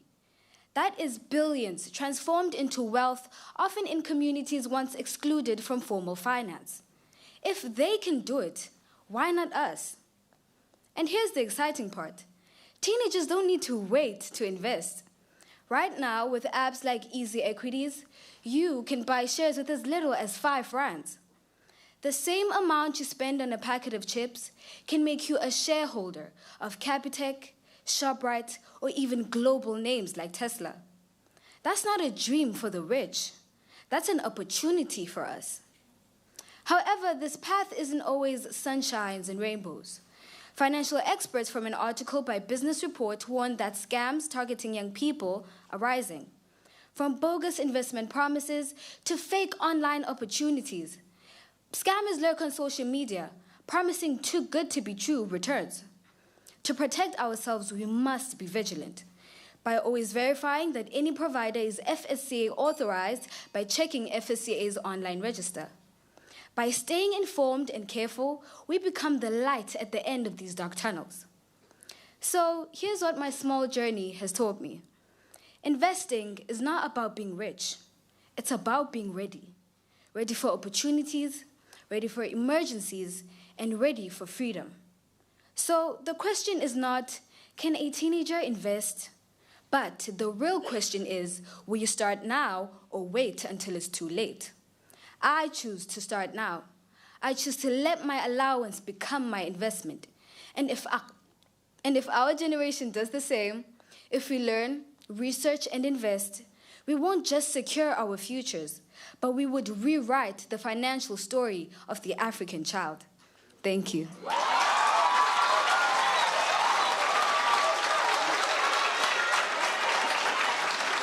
All the way from Sok Aisa High School, Kanya Kasi. Thank you very much, our ninth learner.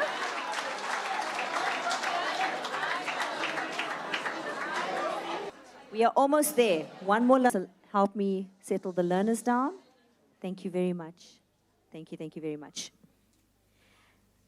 Our ninth learner for this morning is Dimpon Glo from Oeteru Secondary School. Excuse my pronunciation.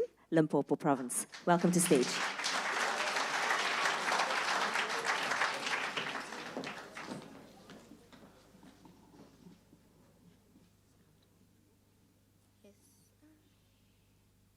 Yes, yeah.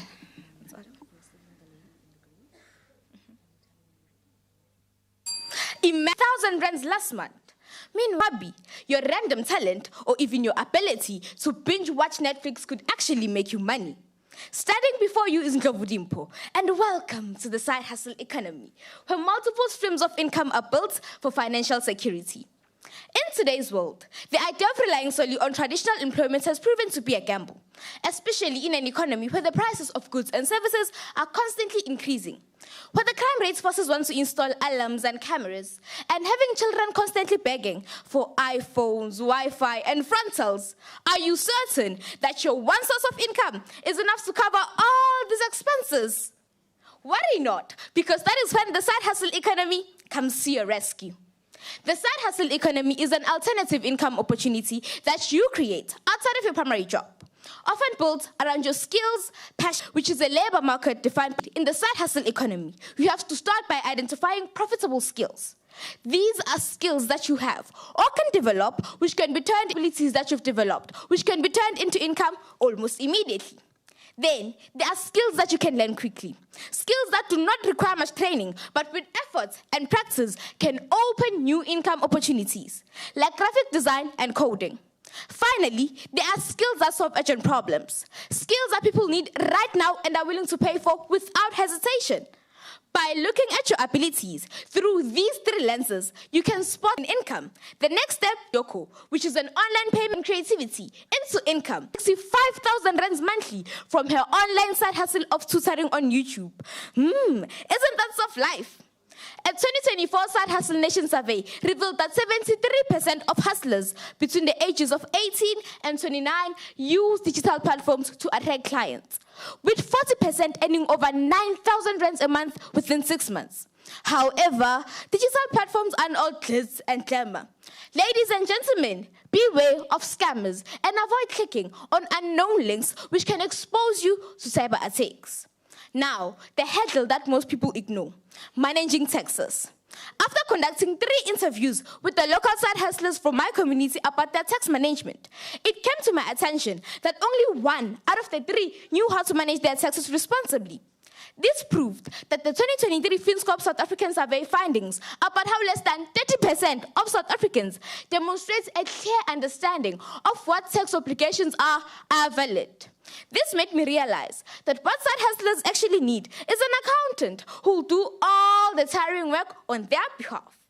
An accountant will ensure that they are registered with the Companies and Intellectual Property Commissions and the South African Revenue Services. They will check their book to see if they are in order and submit the annual tax return on their behalf.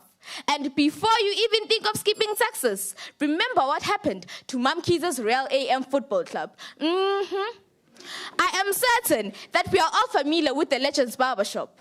Well, it was started by Sheldon Satchel as a weekend side hustle while working at a bank.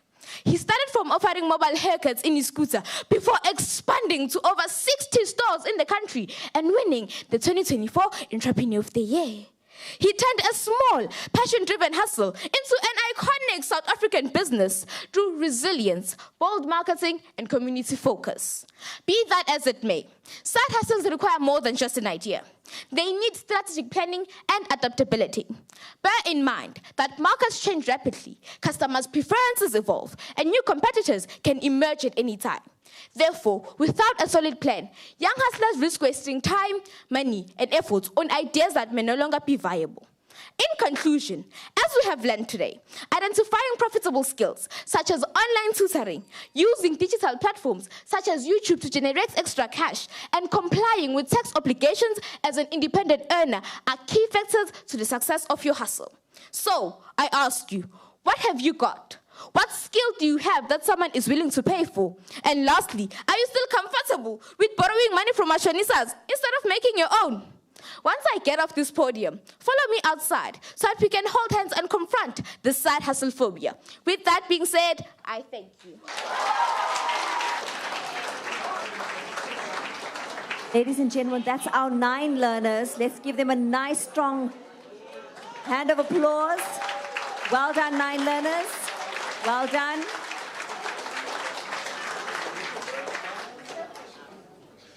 Ladies and gentlemen, I have one more voucher to give out. And I said that you need to listen very carefully to the last 3 speeches. I'm going to ask you a question on one of them. Who, by raise of hands, is the entrepreneur that started Legends Barber? Raise your hand. One of the learners. The learners, I want you to answer me. Learners at the back, who is the entrepreneur that started Legends Barber? Young man, you may stand. Correct, well done.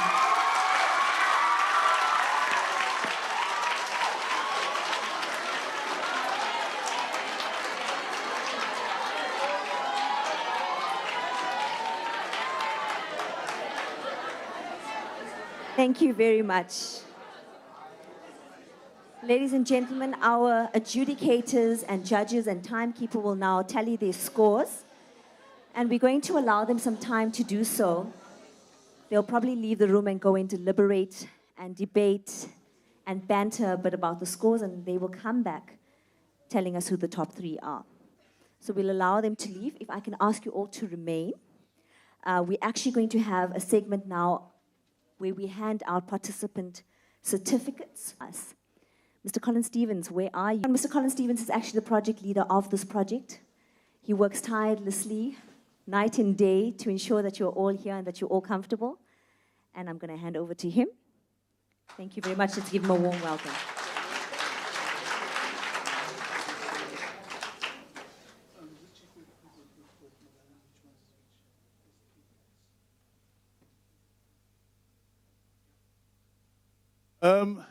Good morning, everyone. Good morning, learners. What we're going to do, I want to just explain the process that we're going to use to hand out these appreciation certificates as well as tokens of appreciation.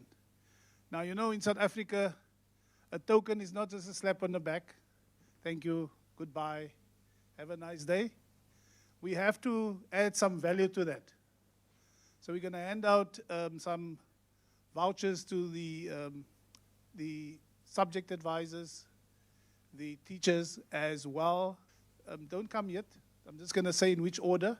It's going to be the provincial coordinators. Then we're going to have the subject advisors that are here. Then we're going to have the teachers who are here. And then, obviously, then we're going to continue with handing out the various learner, the stuff, what is blink in English? The shiny stuff. They're going to get the shiny stuff, right? So, but before I can do that, can I ask Mr. Jabu Shaletua and Mr. Modisa from the FSCA to come up and assist us with showing our appreciation to our officials from the Department of Education.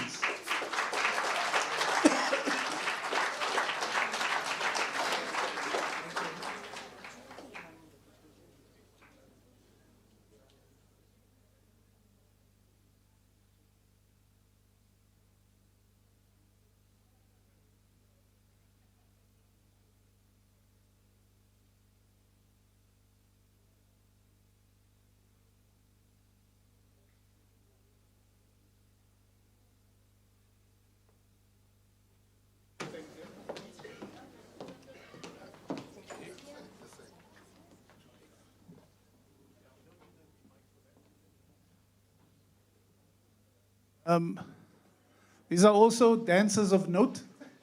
So don't be surprised if they suddenly go into I don't know what they call those dances, but unfortunately we don't have too much time.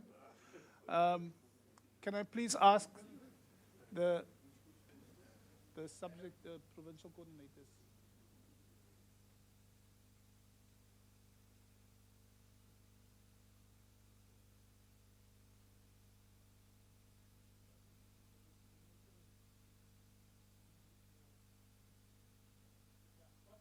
Certificates you can we'll give you one by one when you leave, before you leave today, okay? Let us just do you don't really want the certificates, you want the ZAK, ne? Yeah. So, I'm going to call on, let's see if I can remember your names per provincial court.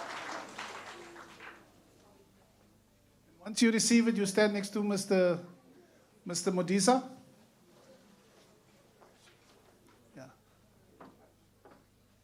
Stand next to Mr. Modisa. Thank you. Mr. Modisa will give you his thanks. And a quick pick. Right.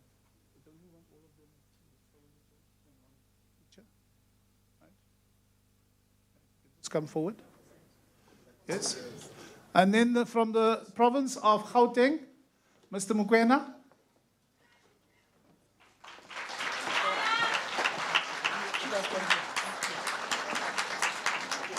I'm not going to be able to do this for the subject advisors because there are many of them. Must I try? Okay. Mr. Mokoena, without them, none of this can happen. I can tell you. Right. From the province of the Western Cape, can I ask Ms. Janice Conradi to come forward?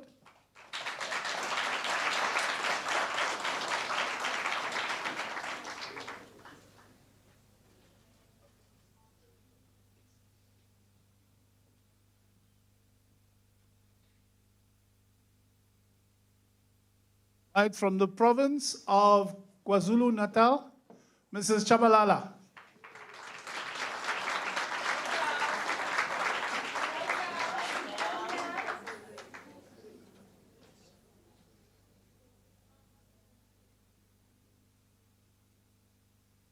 Mrs. T. And from the province, which province shall I call next?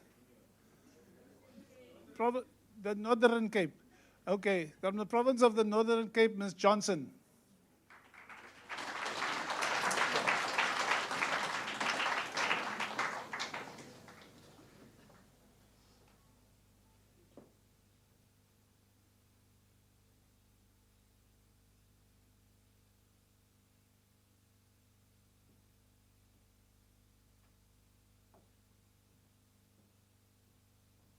And from the province of Mpumalanga, Mr. Mnisi.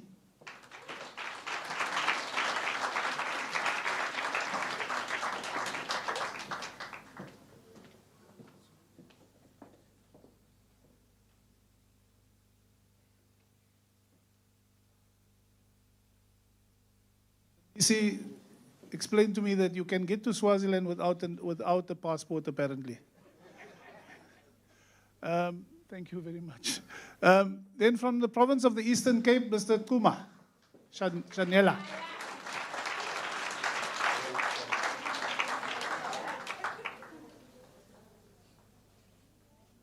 Mr. Shanela has already got some vouchers, so he's a jackpot winner today. Thank you. Right, have I got all the provinces? Did I miss you? No?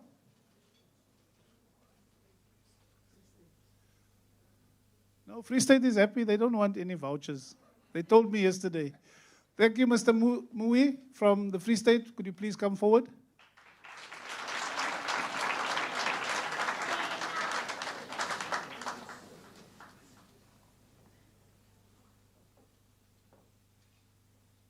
And the last province that we are missing, but not the least, which one am I missing? Limpopo. Can I have Mr. Matlabiani to come forward, please, and receive it on behalf of Mr. Maloba?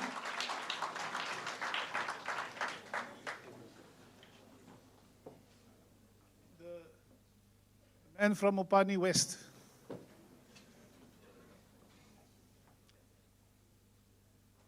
Right, can we give them a round of applause, please?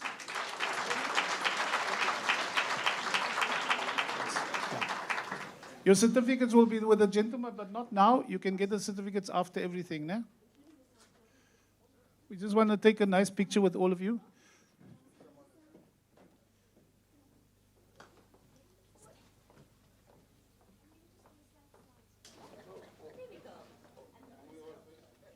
Tabas.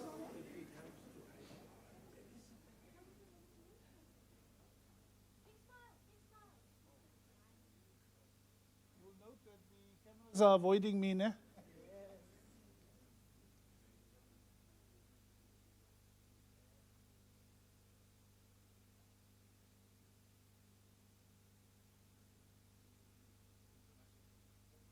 Right. Okay, one more.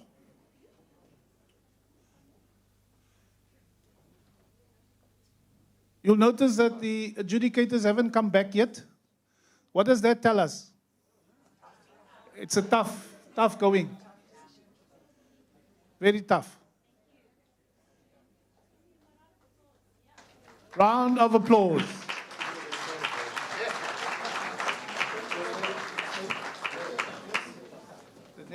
The next group, I'm going to ask all the subject advisors to come up because I think we need to save a little bit of time. Is that correct? That's about 18 and then 250. All the subject advisors, please. Yeah, they can all come up and then they can get it from you and then they stand for the picture. Okay. I just want to, but I'll acknowledge them through the names, but I've got one gentleman whose name I often mispronounce.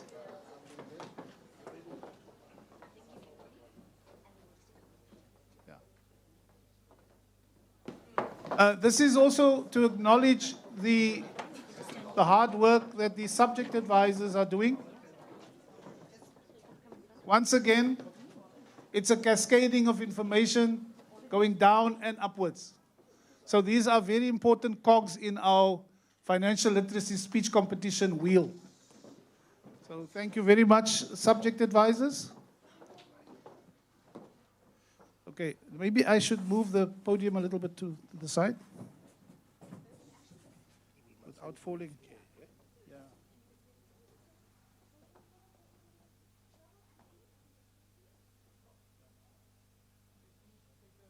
Short left.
Thank you very much.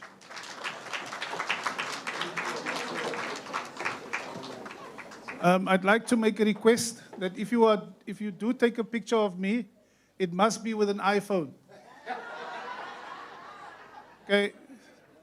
Otherwise, because other phones just make me look fat. Right.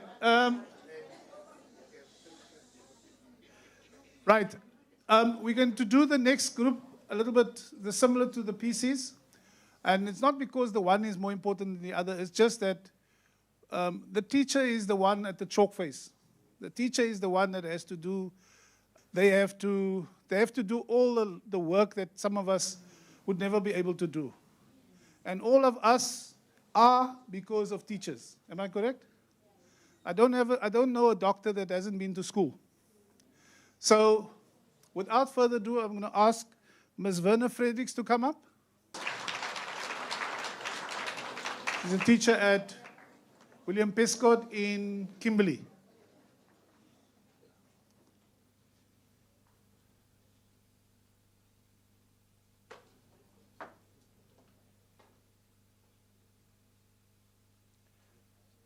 Thank you very much. Right, while they're taking the pics, can I ask the next teacher to come up? Ms. Zanele Mpele. Is it Olanele? It's just that this particular font is very flowy, so the L can be a Z as well. Ms. Mpele? Mr. Mpele? No? Did I pronounce it wrong? Mpele. Thank you. Right, I need to see you clapping hands, otherwise you won't get a food voucher. Right, thank you very much. Can we have Ms. Mtonga coming through?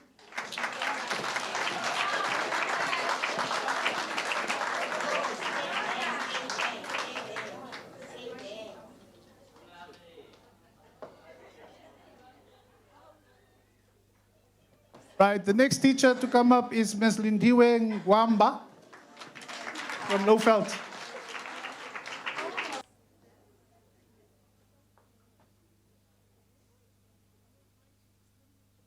Right, can I have Mr. Rankapole to come forward, please?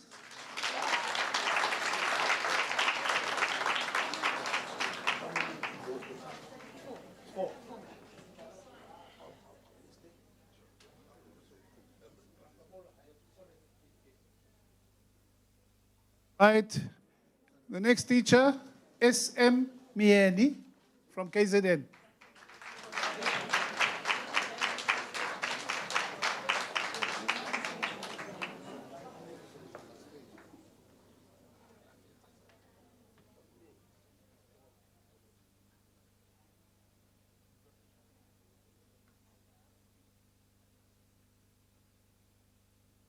Right, while they're taking the pics, can I ask Ms.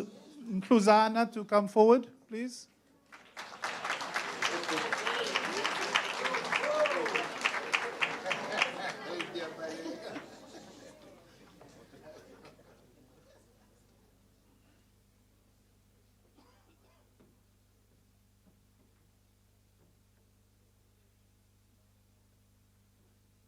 While they're taking pictures, Mr. Kayembe from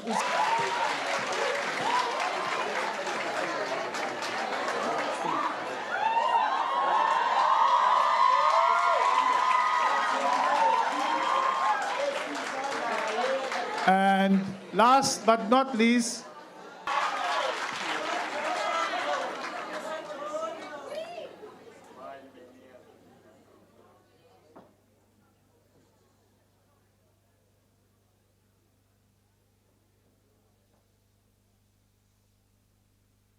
said you can keep it.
teacher.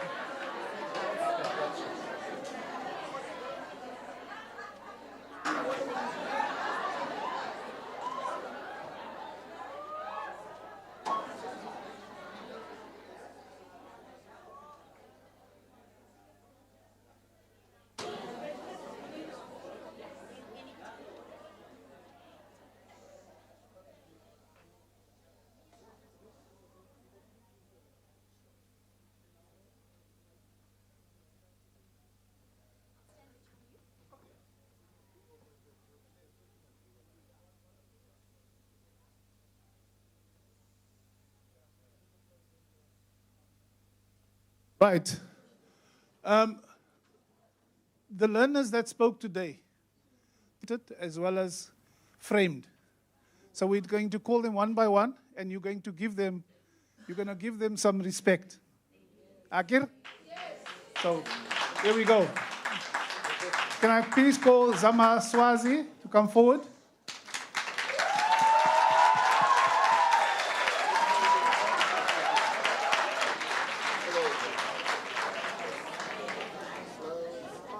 Can I have a bag to put all of this in? You'll have a nice bag to put all this.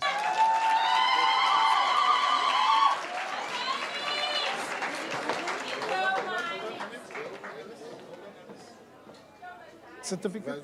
Voucher? Okay, just make sure that it's together, all of them together, please.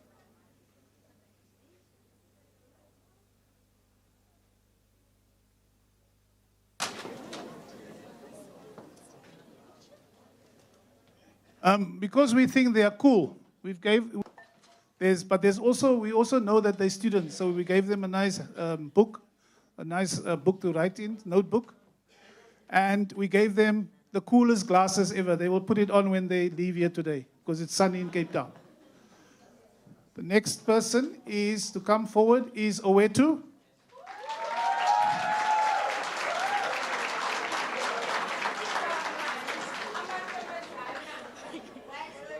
Lazita. It's Lato Masagali. Lato Masagali.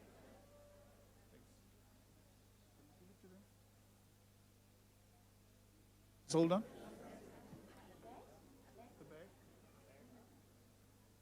on. These learners and their teachers and the subject advisors, all of them who came from other provinces, flew in. And those bags are there because you got extra luggage now, right? The next learner is Lato Masagali from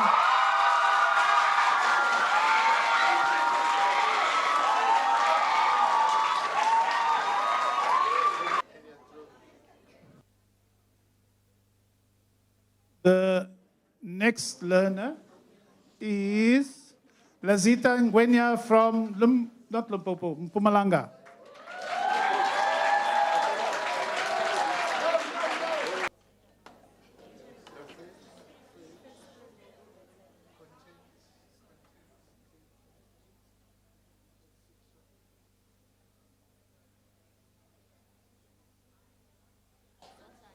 Thank you very much.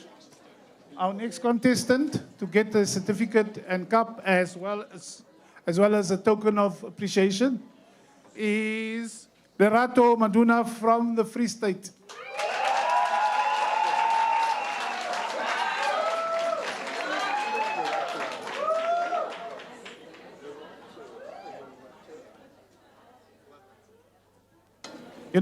This competition is also about bravery. We've had people who fell ill, and yet they stood here, and they really came. Still isn't feeling well, but she's very brave. Thank you very much, Lato. You've given us a lesson in resilience. Ufense, please come forward. Monam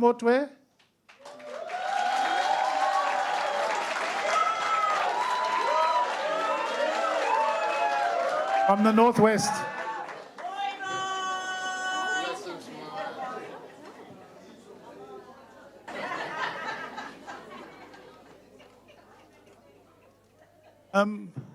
We've got two more provinces.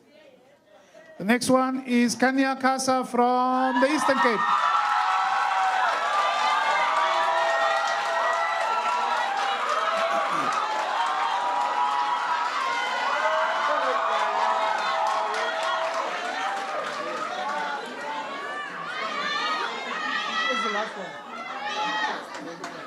Right. We've got so many giveaways that the people who are handing over, they're even confused. Dimple must still come. Right, learners. Learners. The last but not the least to get their tokens is Dimpon Glo from the Limpopo province.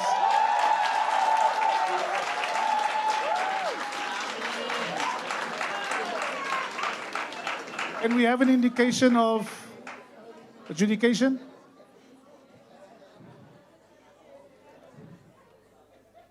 In 2018, like we have today, we didn't have this screen, we didn't have this body, special body. We didn't have all these banners. And if you look at the banners and the names on those banners, it means we are really being supported by our sponsors. And it means that people are serious about financial literacy. I don't know, Llewellyn, I want to know about our special guest. I want to call our special guest, Mr. Tuto, to come and get his prize.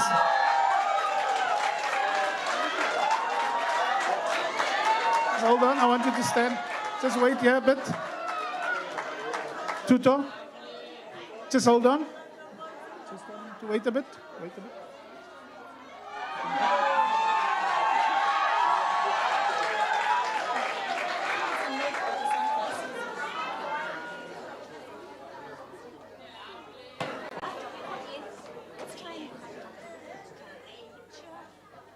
But we're first going to take a picture. Right. Mr. Hlalotua, can you give this to Tuto once you're done? No, Mr. Hlalotua will give it to him. He's a special child. Okay. Sorry, Tuto, we're just taking pictures. There you go. The day off members is also from the same town as little Tuto. From mums, as they call it. Tuto, mom.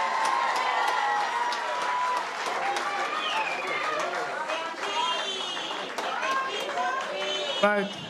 The one thing we know about Tuto, from what he told us earlier, is that voucher, we know exactly what he's going to do with that voucher. He's got 3 things that he's going to do with the voucher, remember? What is he going to do with the voucher? He's going to buy things, save, and share. Right. I think I can hand over to the real PD, not the MC. Thank you, everyone. Let's say thank you to Colin and our fellow awardees. Thank you, Mr. Medisa. Thank you, Mr. Jabu Towa. All right, ladies and gentlemen, it looks like our judges and adjudicators are still deliberating, which means the competition was tight. So what we'll do is, in the meanwhile, we'll entertain you with some beautiful music from LC River High. And they'll come through and just play some music for us before we hand over to our chief adjudicator. LC River High, let's give them a round of applause again. Thank you so much for entertaining us. We really appreciate it.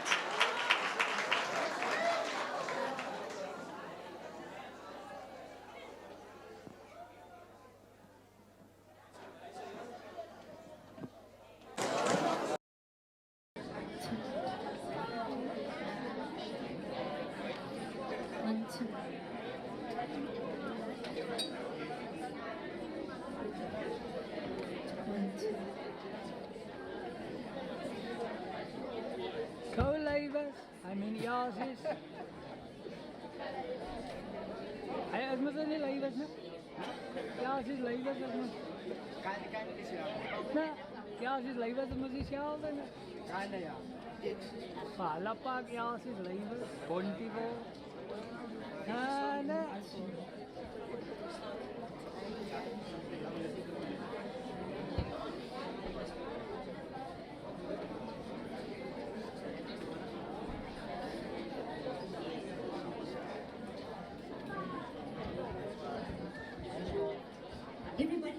just remain in the hall. The judges are almost done. So if we could just hang in there a little bit longer, I'll really appreciate it. Thank you very much.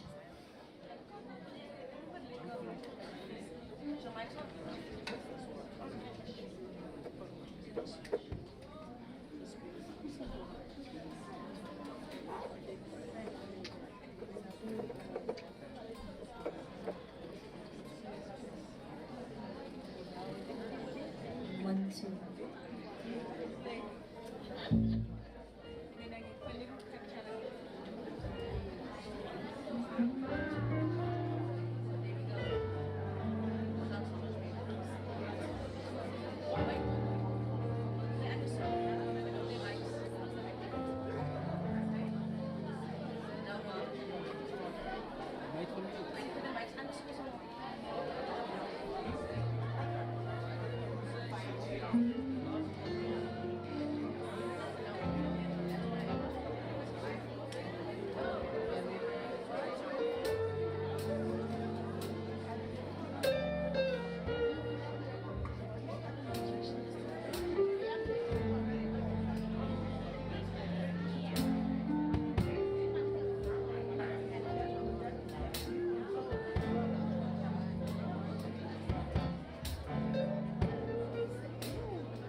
Will you be able to give us a drum roll now?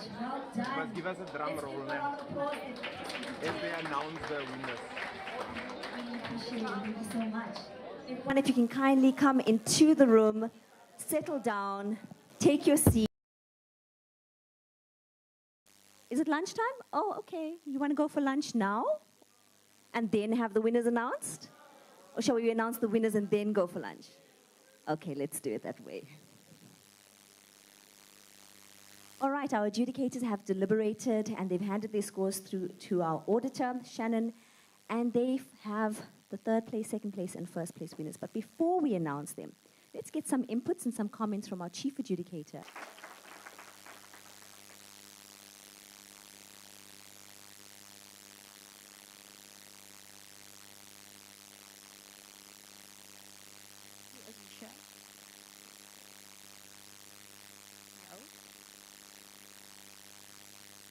Testing sound 1, 2.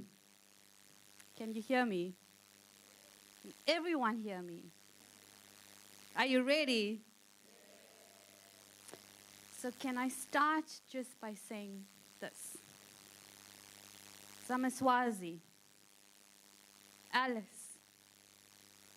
Oeteru, Lato Masagali, Lazita, Dimpon. You are awesome.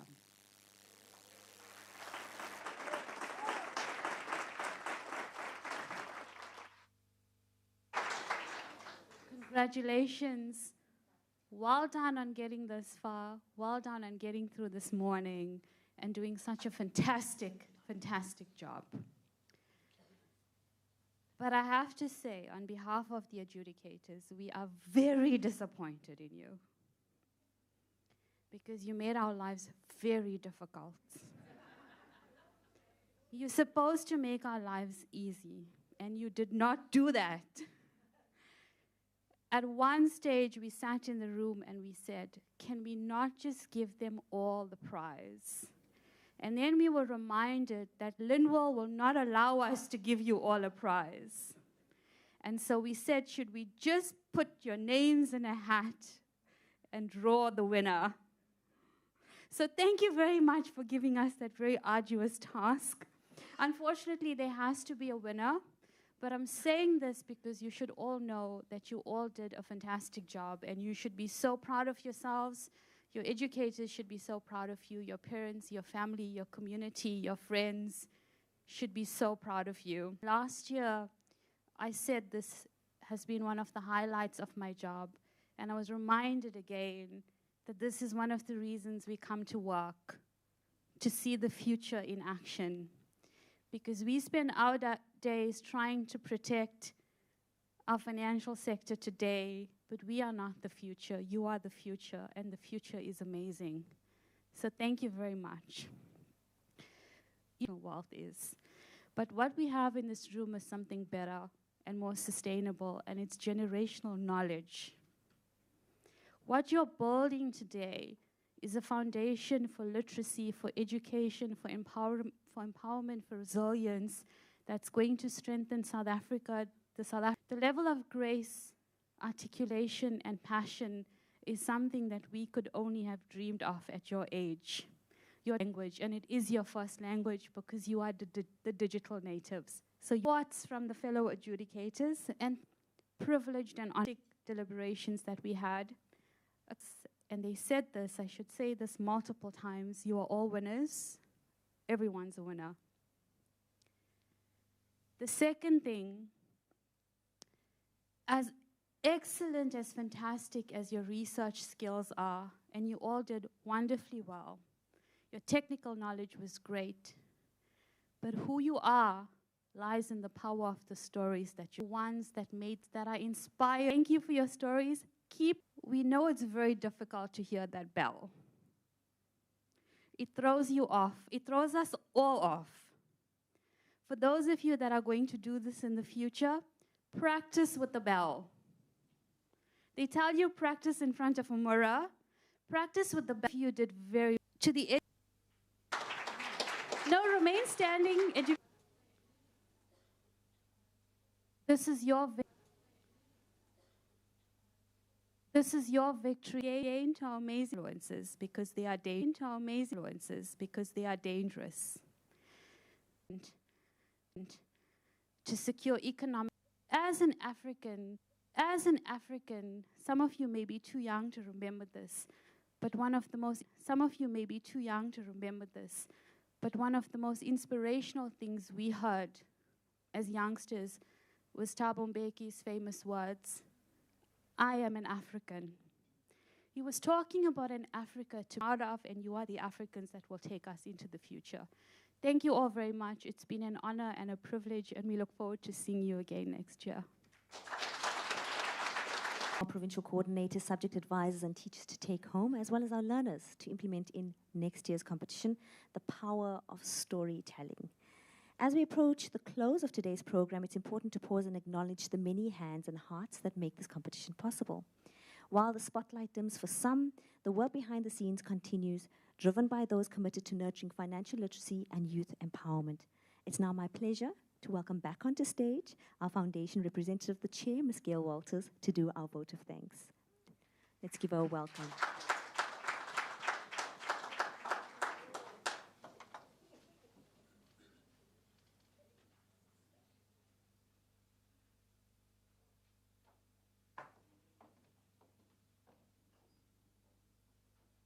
So, I'm very conscious that I stand between the prizes and, more importantly, lunch, maybe for some. So this is not going to be long, but it's very important that I thank a lot of people. And Roy, if I forget somebody, please remind me. So firstly, to Commissioner Unathi Kamlana, for your leadership, your wisdom, and your sincere guidance in the speech you gave this morning that was heartfelt and personal. Thank you so much. And thank you for your support in being here the whole time and inquiring how we're doing in the foundation. It's very important to us that you do that. And then to Fazana, our Chief Adjudicator and our Deputy Commissioner, for her wisdom and her heartfelt guidance also, and the lovely words she just said to all of you. Very heartfelt. Thank you, Fazana. Sorry, seems like my voice keeps going. And to your team of adjudicators, thank you all. I know that it's an important, serious job. A lot hangs on these decisions. So thank you for our sincere, serious, considered deliberations. To the Western Cape Education Department for hosting us so generously and beautifully. To all the donors of the foundation, and especially the ones sponsoring this competition, ABSA, Sanlam, and Matrix. I think we have about 11 or 12 ever had for the speech competition, so that's really amazing. Thank you again for your ongoing and generous commitment. To our very perspicacious auditor, for the scores and moderating everything so fairly, keeping us in check. To DNA Economics for doing the monitoring and evaluation and the quality assurance. Thank you to our provincial coordinators and our district officials of the DBE. As everyone has already said, to our teachers and educators for your passion and guidance. To the parents, for always being there, for your support, for not only the finalists, but all the learners here. To his team, Roy Bingham and Quintaline Baikes, for your organization, logistics, the event management, all the attention to detail, making everybody feel important, always being around to answer questions. Thank you for all of that.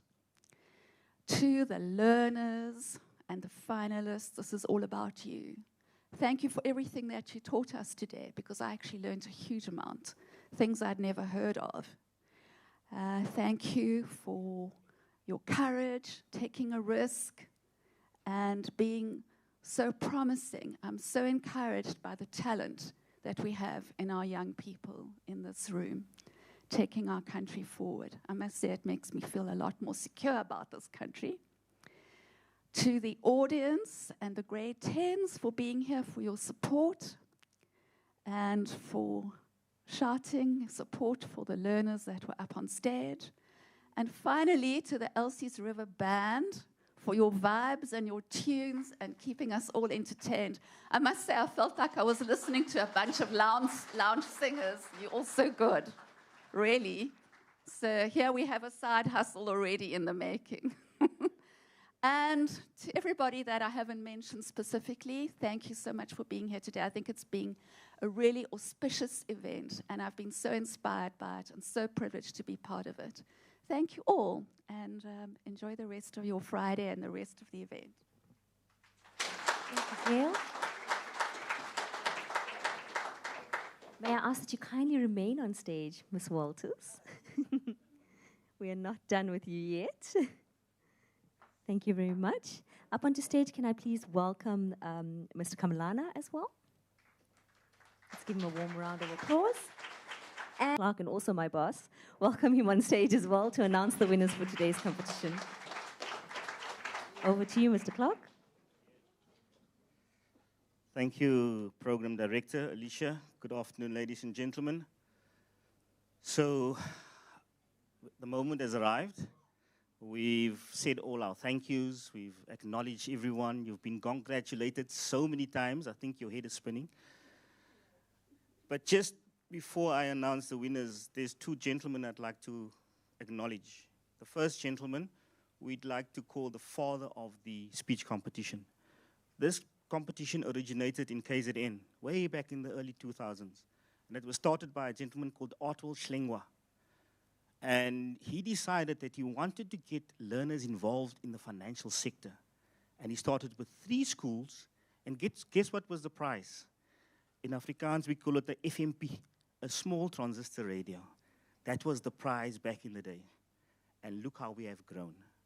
And I want to acknowledge Mr. Slengwa, but also Mr. Dube Chidi, because him and Mr. Slengwa got together in 2016 and said, this thing can't just stay in KZN. Let's take it national. And look where we are now. So, ladies and gentlemen, today we're going to announce the 9th winners of the Financial Literacy Speech Competition, which is now a national competition. Okay? It's not just provincial, it is not just for the districts, but it's national. So, let me get my specs for this here. It's quite intercolor, and I think they've all changed. Gentlemen, in 3rd place for the 2025 National Financial Literacy Speech Competition, we have Lato Maduna from the Free State.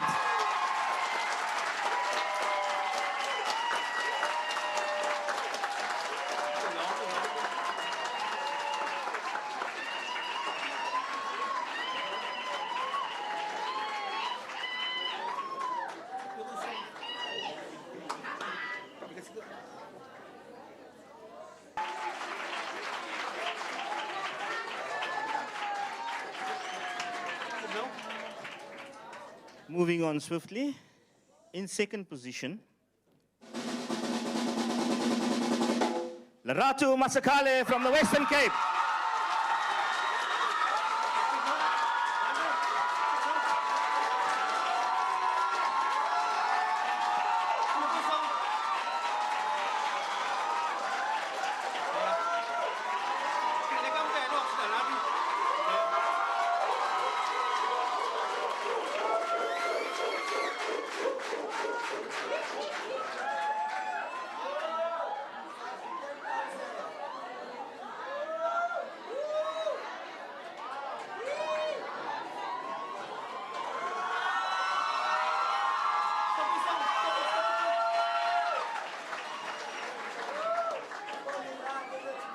Hometown girl. So now there's no more Laratus on the list, eh? Just by the way, there's no more Laratus on the list, okay? So ladies and gentlemen, boys and girls, I am proud to announce that the winner of the 2025 Financial Literacy Speech Competition is Kanya Kasi from Eastern Cape.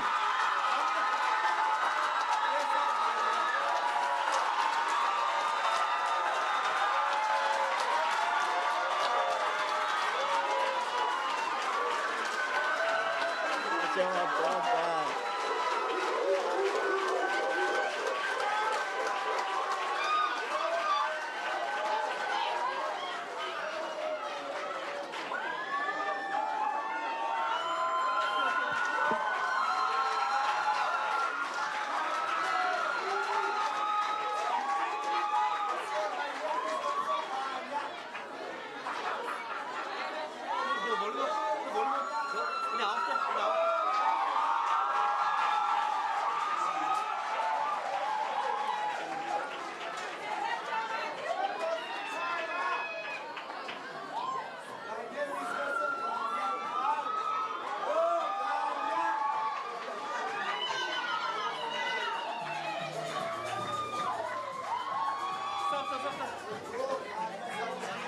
There you have it, ladies, our top three. Can I please ask the top three to remain on stage? Mr. Kamlana, Ms. Walters, and Lindell, you may leave the stage. Learners, you can stay there. We'll all get nice pictures with everybody. We'll afford everybody an opportunity to take pictures. But there's more. There's more. We now have the handing over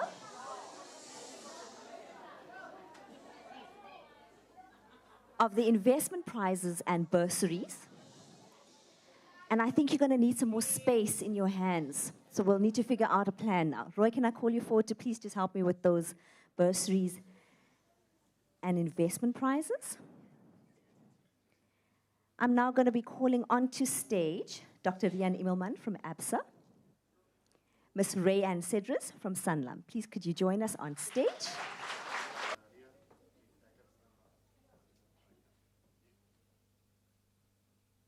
All right, let's hand out some prizes.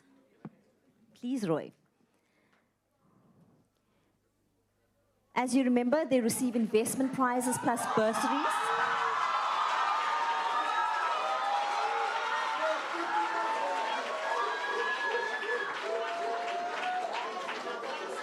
Please remain standing, yes.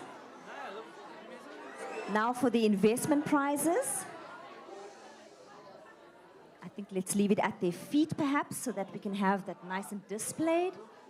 Yeah, wonderful. Yes, yes.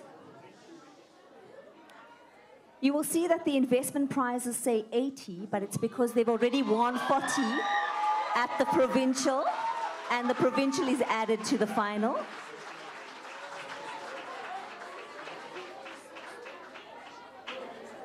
So there's just 2 more to come. Roy, if you could just hand that out.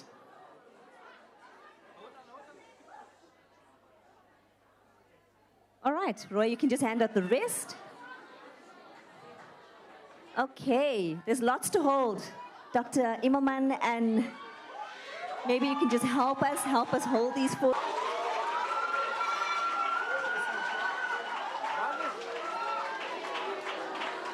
This is a really auspicious occasion for us, a flagship project for the year. Photographers, are you happy with your pictures?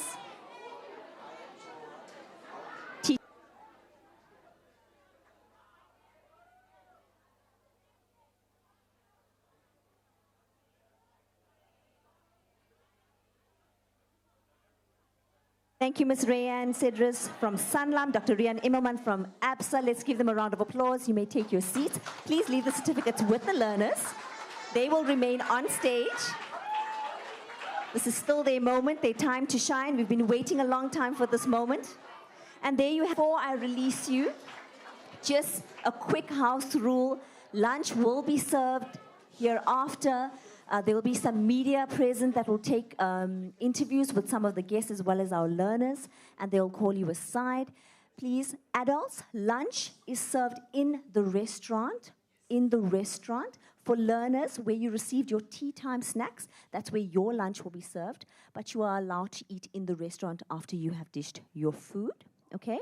So lunch is served in the restaurant for adults. The dishing stations are there, and the dishing stations for the learners are in the passageway where you had your tea. I'll release you just now to take all your photos and have those precious moments on your phone and so forth. Don't forget to use the hashtag FLSC 2025 FSCA. Thank you very much. I'll leave you with the words of Malcolm X. Education is our passport to the future, for tomorrow belongs to the people who prepare for it today. Congratulations to our winners. Without further delay, ladies and gentlemen, it's now lunchtime. Thank you again. Until we see each other next year.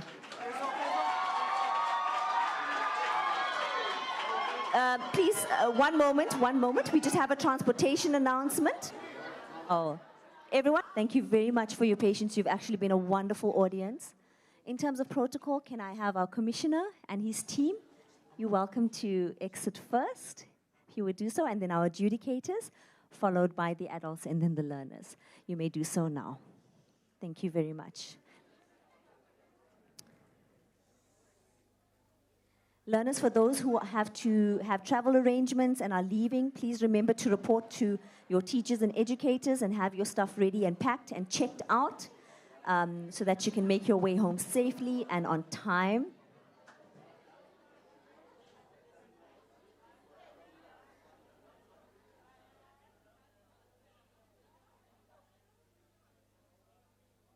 And that transportation will leave at 2 the ones that are associated with flights.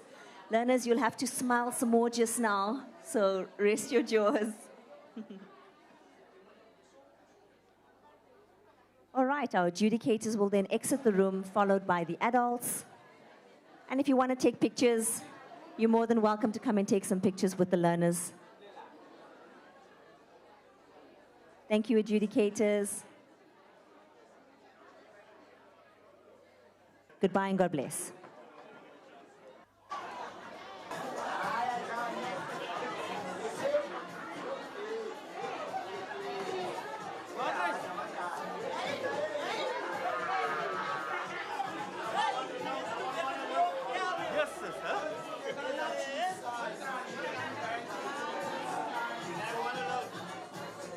Finally done.